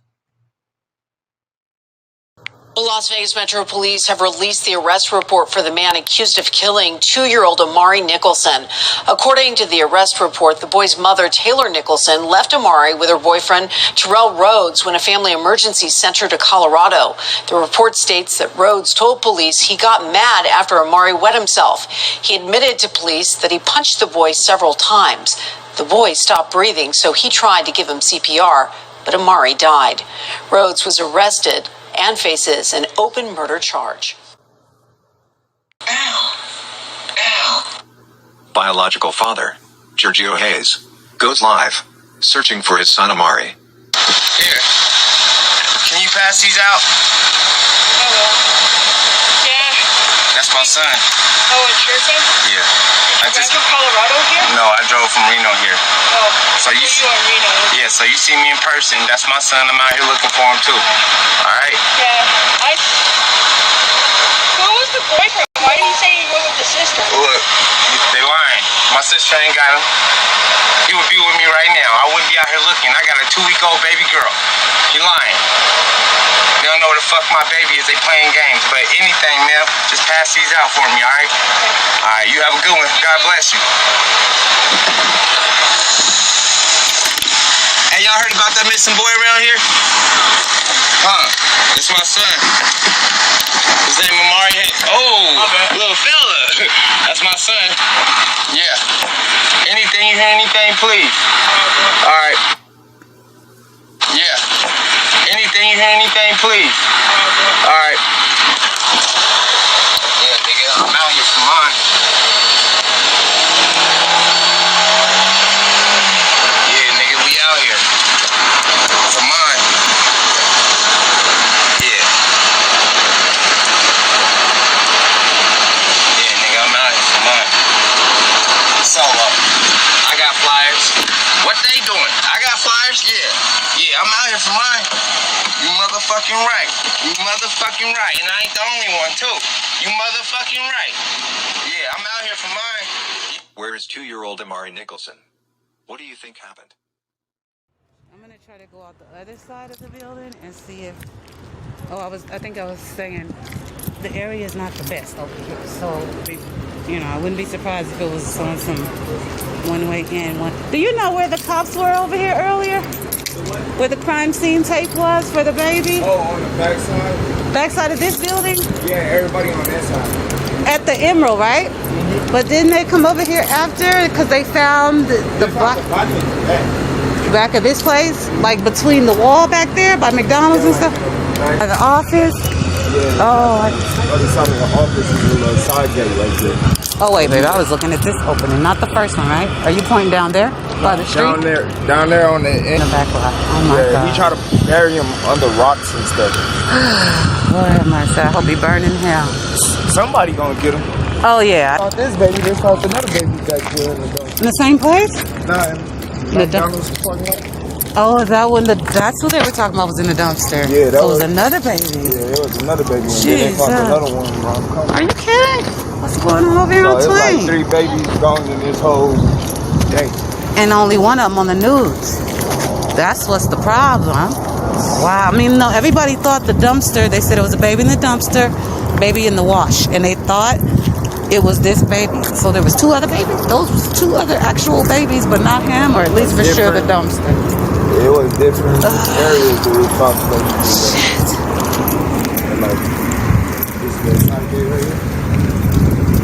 I said he must have hopped a wall to get anywhere between the building right there. This one right here, the wrought iron in the middle? Yeah. With the baby, what, on his back? That's crazy. Isn't it crazy? Like, back? I'm like, how did he? I don't know how he got back there, but they said he walked through his back cut. Right here? Yeah, he this went through the back cut right here. Around that little wall. Back around that wall. Wow. Thank you so much. The baby, it was in the cut back there. Oh my God. And the only way you get in there is if you jump it, because that ain't open to the public, right? Normally or something? No, they just locked it today. Oh, okay. So nobody else can get back there. Yeah, that's a lock today they just put on there. That's the baby right there. God. So he was back there. To the left, though. You can go around the corner like right you're when going. you go around that wall right there is rocks over there. He was trying to bury Under these kind of rocks. Yeah, like it ain't big even. boulders and stuff. Yeah. You can't even get no. Oh my God. Thank you. You're welcome. I really sweets between 3. He was in here, and this wasn't locked. But he did say he jumped over the gate. But he also said this lock wasn't usually here. He went back through there, made a left around that corner, and tried to bury the baby under some rocks. Now we know where. Now we know where his final resting place was. Until he is probably, we gotta turn a corner. Oh, I forgot we passed the whole dispensary and McDonald's and 7-Eleven. So I don't know if he carried this baby on his back. I just don't know how he did that. I mean, I figured he put him up. I told my son when he was little, I used to put him up over my shoulder and take him in the house when he fell asleep in the car. Behind that brown wall that we're looking at straight ahead. This one? Yeah. You can't go in there because that's a dispensary. You can't go in there without going in there and showing your ID. And you don't need to be in there anyway. I would try to do it. Yeah, I know. We can't get any closer than we just got. So it looks like it wasn't A, it was J. And maybe he said J, did he? And I misunderstood? No, he definitely said that. Okay, it's not A, it's J. So show the apartment upstairs. So the apartment that they lived at was the one with the mattress. I'm pointing at it. You'll see it right here. There's a mattress. Mattresses outside. They basically stripped the apartment, it looks like. So we're going to take a walk up there to the 3rd floor. And then we're going to walk over to. Now, I'm wondering if he could have stayed upstairs and walked around instead of coming down. So we'll go up and we're going to go around and see if we can get around there. See what I'm saying? To the other side of this building and then come down. Because that would have put him closer to the wall. Okay, so get your focus on him. I got it. Look at what you're recording. Okay. Okay. If you want to go first, go ahead. Because I ain't trying to have control of my business. Okay.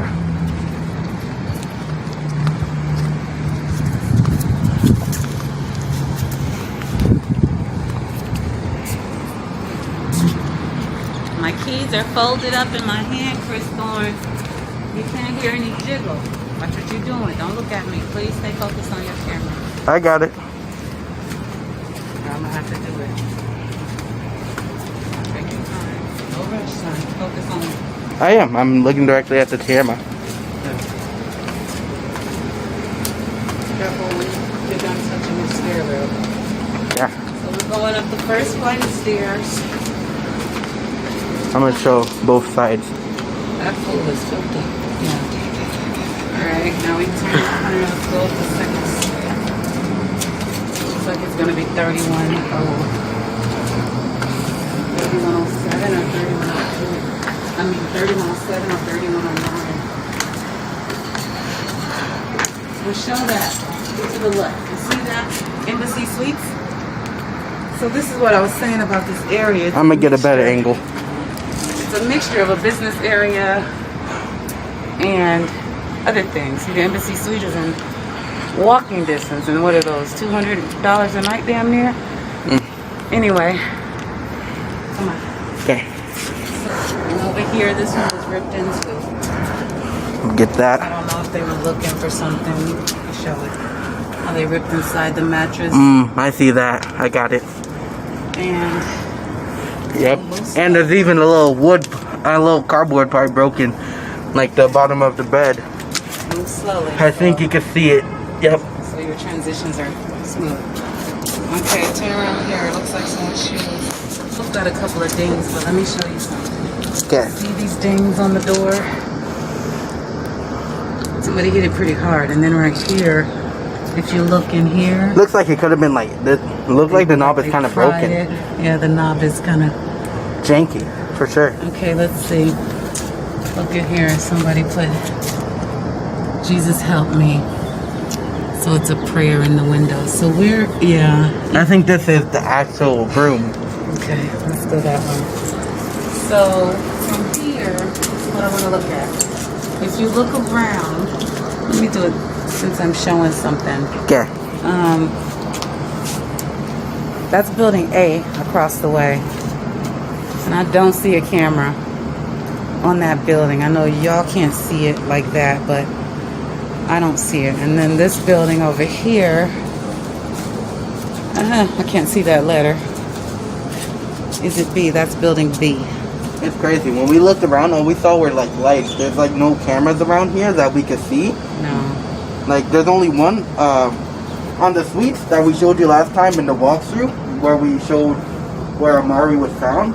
There was cameras over there, but it's way in the back where you couldn't see, you know, the guy actually do what I'm gonna he zoom did. in here because it looks like to me these are stickers. And then we found out look at that. The store that they used to go to. That definitely could be blood, and it looks like a sticker that's pointing at, I don't know, but that could be from the police. I'm assuming. There's another stain there. Take those, please. Okay. And that stain has a sticker by it as well.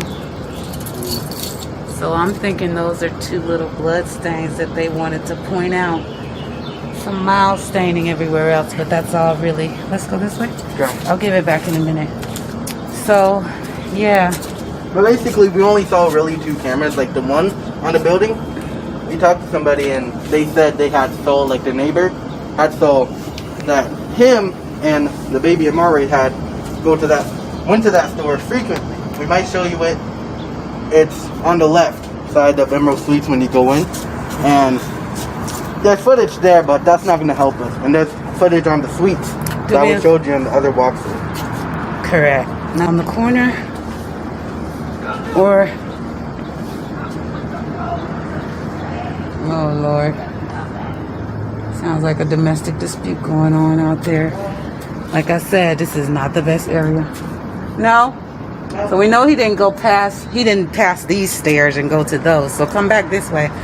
So from right in front of the door, which I really believe is 3107. It's 3107 or 3109 for sure. Turn around, just not this way, turn that way slowly. Transition. Building J, that's where we just were. 3107 or 3109 over on that side. We came down 2 or 3 flights, I can't remember. They were on the 3rd floor, yes. We came down, we made just a little loop and turn around one more time, slow. Watch the phone. And keep going. And you see how close that wall is once he came down those stairs and around this corner. So walk with me. Okay. Take your eyes off the camera. Come on. Beside me. Now we're going to look for the wrought iron gate. This gate, the wall is all you care about right now. Because this is what he would have had to walk past to get to where he was if he dropped the baby over the wall. So the wall is all that's important. You can also get the building, which you're getting.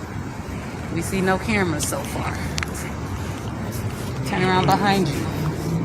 We see no cameras so far facing this wall. Get the corner of that building. Nothing but a light. We'll get this building over here. Slowly. Good. I don't see any cameras up there. So far, no cameras on the Emerald Suites that I can see that would have caught him if he was walking this path, especially at night. Now, there's people, as you can see. Don't show the cars. The buildings where people could have looked out their windows is what I'm talking about now.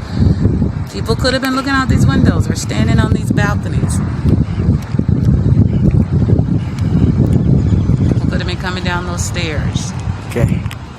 So there's ways people could see. There's even a window right on the end of building J. You can see that between the trees. There's a window there. So lots of windows show the parking spots. This is where everyone parks. Now go up to the building again, but no cameras, even on the Seagull. Now let's go to the area. Keep hitting the wall. Because this is the whole wall. See how tall? Are you looking at the wall? Mm-hmm. The street don't matter. Keep walking. Get the building. No cameras. Still looking for that wrought iron area because so far, this is not where the baby was dropped. So he had to walk past all of this. You can show this way now because you can see more buildings, more windows, no cameras, plenty of stairwells and places where people could have seen him if they were looking at the time. But again, we don't know what time it was. But even at night, you can see over here. See that big old lamp post up there above that seat? It's not on yet, but that light, there's plenty of other lights around here. So it's not pitch black in this parking lot. So turn this way slowly, back to your wall. Walk. Transition, but walk faster. Again, see how the wall gets shorter? Keep going. Get out the street. Go on over this way. The wall is shorter, but it's not that much shorter. I really thought it was shorter. So, all right.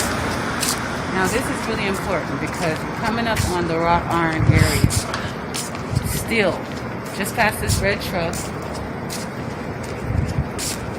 Let me show the wrought iron. See the wrought iron hanging out above there?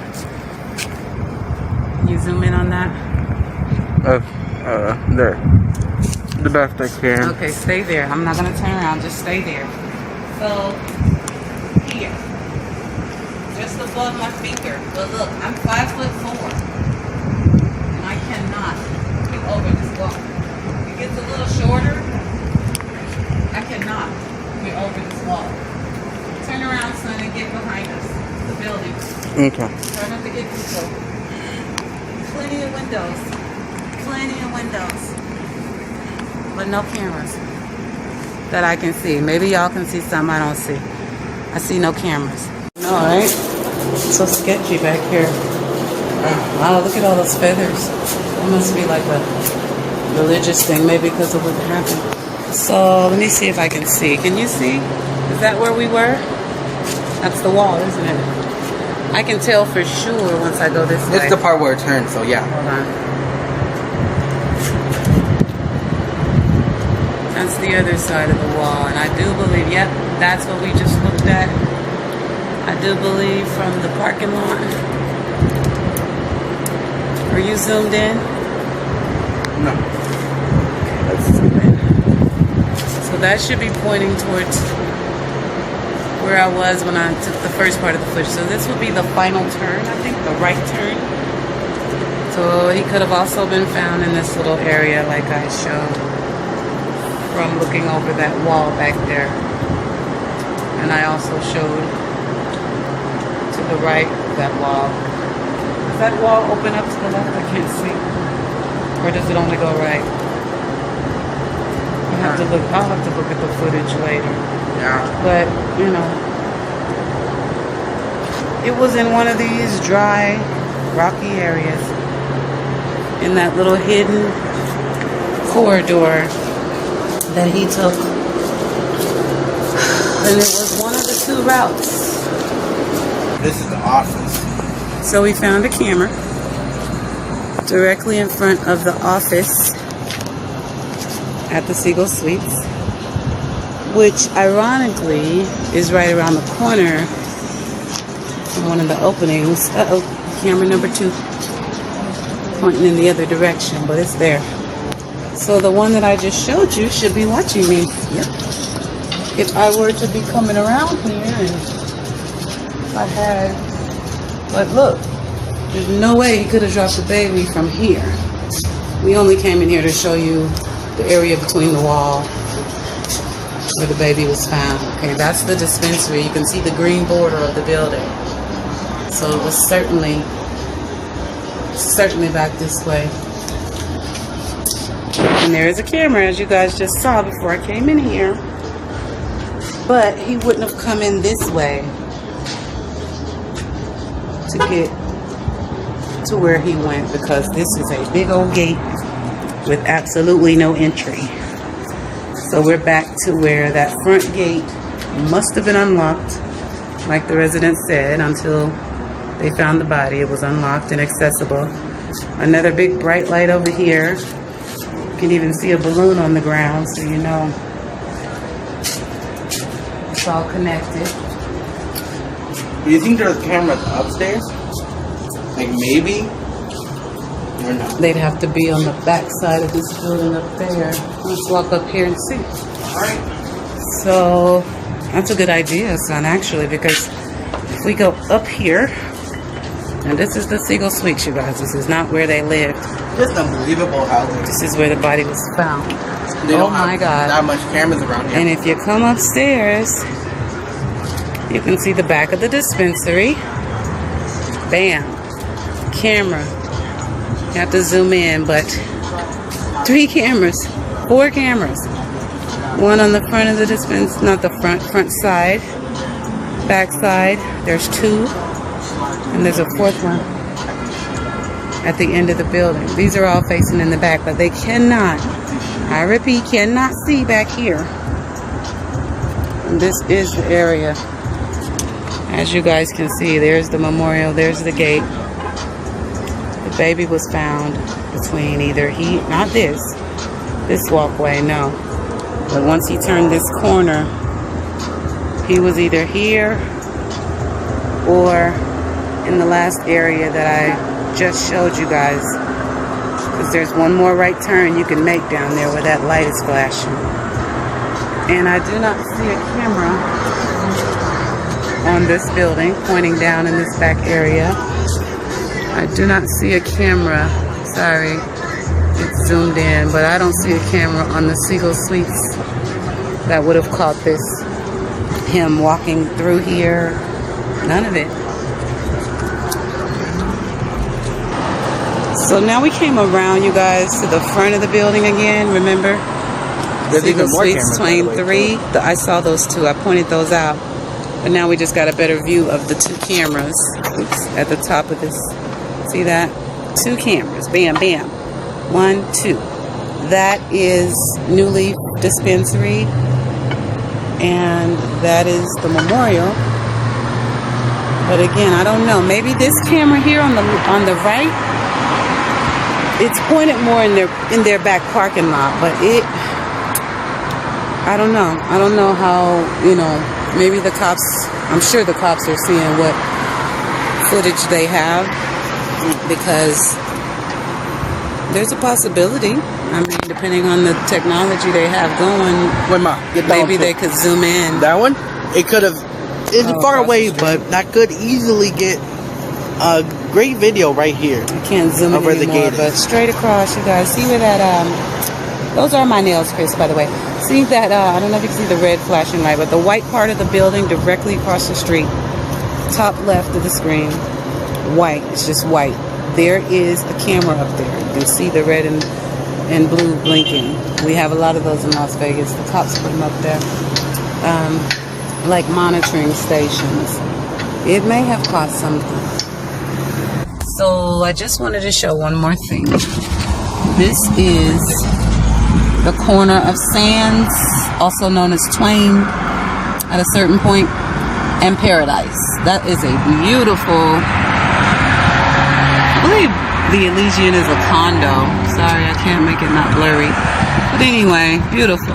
And that all is going more towards the strip and everything. The strip is in front of us, as you can see, the lake.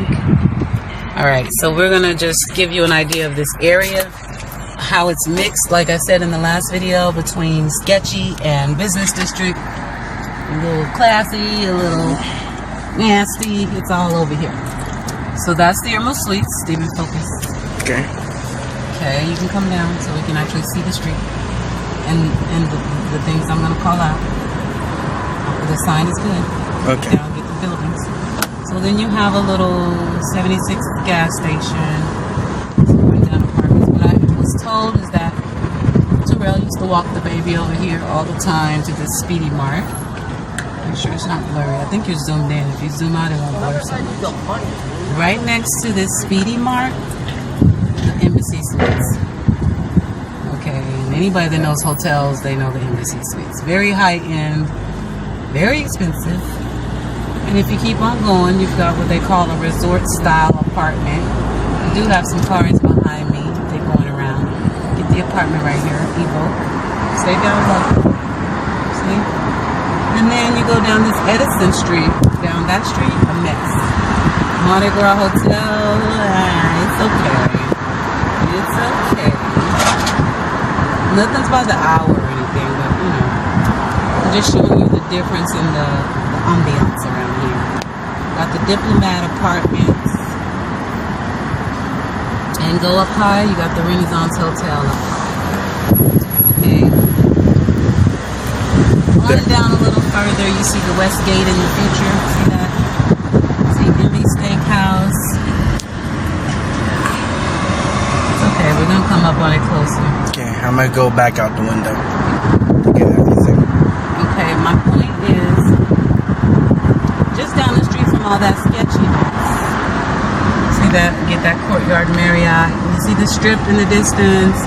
The Westgate Hotel is in front of us. The Stratosphere in Las Vegas. Like, it's all not too far from here, but the main thing is off to the right, and we're getting ready past that. Pause it for a second because it's a red light. Got it. Okay, so we're on Paradise Road now, by the way. Same street that get over here, please. The Residence Inn is there. Same street that the Emerald Suites is on. Emerald Suites is not known for being like a sketchy, ratty place, but depending on the side of town it's on, you know, that's the caliber of the hotel. Get this building to the right. That is the Las Vegas Convention Center. And this is where all of our conventions go. So a lot of businessmen come here. They have the magic show, the ASD, all those big shows right down the street. So I'm just showing it's a mixture over here. It's not necessarily the worst area of town. Right on that corner, it's just ugly. That whole, once you go down Twain, I'm gonna get ready to stop. Once you go down Twain, it's like a whole new quarter. But right down the street, you got, it gets cleaned up, a business district and everything. But yeah, that's what they were. Again, the Embassy Suites, Siegel Suites, those places are weekly and monthly apartments. They're not like, you know, the Momo, where you can rent it for an hour and do your thing. So even though it looks sketchy and all that, no, that's not what those are. They don't allow that. Although they don't do credit checks, they do check your criminal history, and if you have a warrant, Metro will come and get you up out of there. So they're not like the worst place in the world. They can get expensive, but they can be very convenient for people who don't have large deposits or good credit. It's normal here for transitional. Anyway, that's it. We just showed you where the baby was, somewhere between the walls. We just showed you. We showed you where the actual murder took place, from what we understand, inside of Building J. And that's all we got right now, you guys. We're still waiting on the news to tell us more. Of course, Terrell missed his last court date. They're saying he was quarantined due to COVID-19. But, so Paradise up there. Okay. That's it. I don't know why your phone blurs, but Paradise is the road that it all took place on. That's where the Embassy Suites, Emerald Suites, Las Vegas is. And rest in peace, Amari.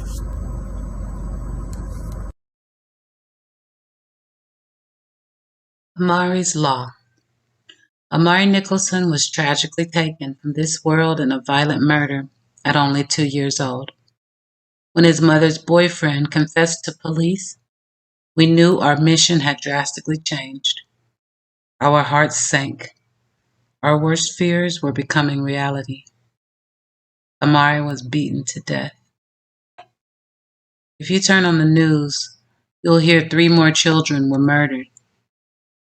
And the same tomorrow and the day after, the cycle never stops. Oftentimes we hear CPS was involved, but the child ended up murdered months after. Amari was left in the care of the mother's boyfriend and trusted him with his life, only for him to get beaten to death. We want to introduce a bill to help protect children, improve missing protocols, and hold accountability on those who harm children, including those working in careers meant to protect children. CPS, too many flaws in the laws that keep these children in the grasp of their abuser. And more tragically, often than not, they end up murdered, with plenty of warning signs for CPS. Amari's Law. The caregiver of the children should be held to some accountability if they know the person they are leaving their child or children with have history of abuse or neglect on them, or the child or children, or any others.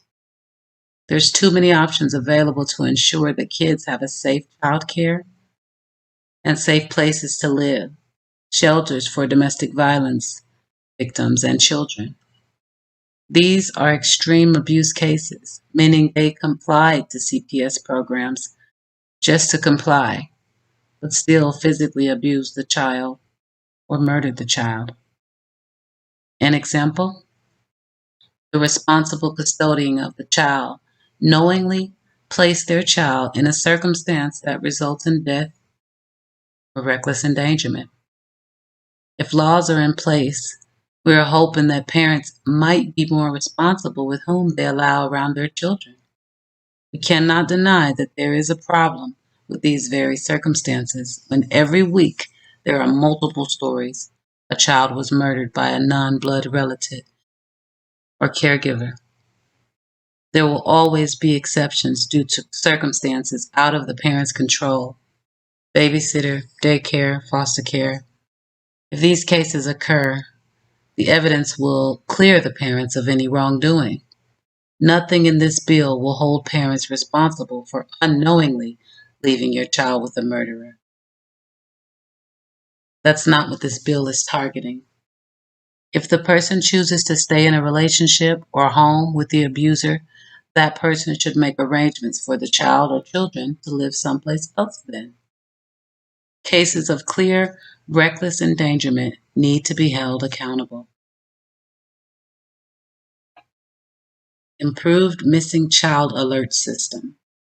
Improved programs nationwide that extend the criteria of what meets the standards of an existing program Amber Alert. We already have a nationwide Amber Alert system, but did you know each state can vary?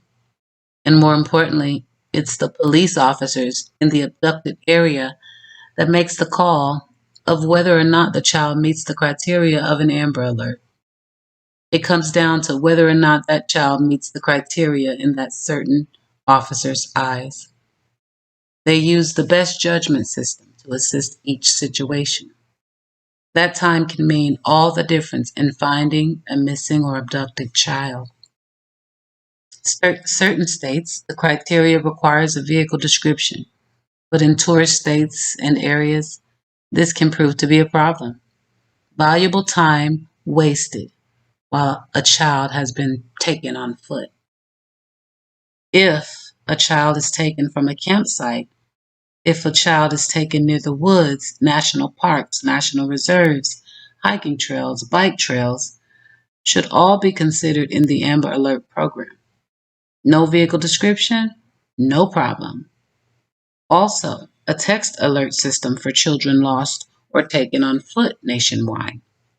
Example, we get an alert on our phones in my community if a child is out wandering or lost. We all receive an alert with the description of the child, age, height, clothes last seen in, and affected area. Not every state has this, and we think it is vital in high population areas. Child Protective Services. If you've ever volunteered for CPS, you know that Child Protective Services and the laws in place that they follow are structured to actually keep families together. But if you've ever had to deal with them from a citizen's point of view, the experience is varied from case to case. Often there are cases children are left to die in homes they should have been removed from. In order for CPS to change, we have to research those laws by state and see where they need improvement. It's not an easy task, but we can fight for it together. We need serious improvements with these government programs that exist to protect these innocent children and help build stronger families.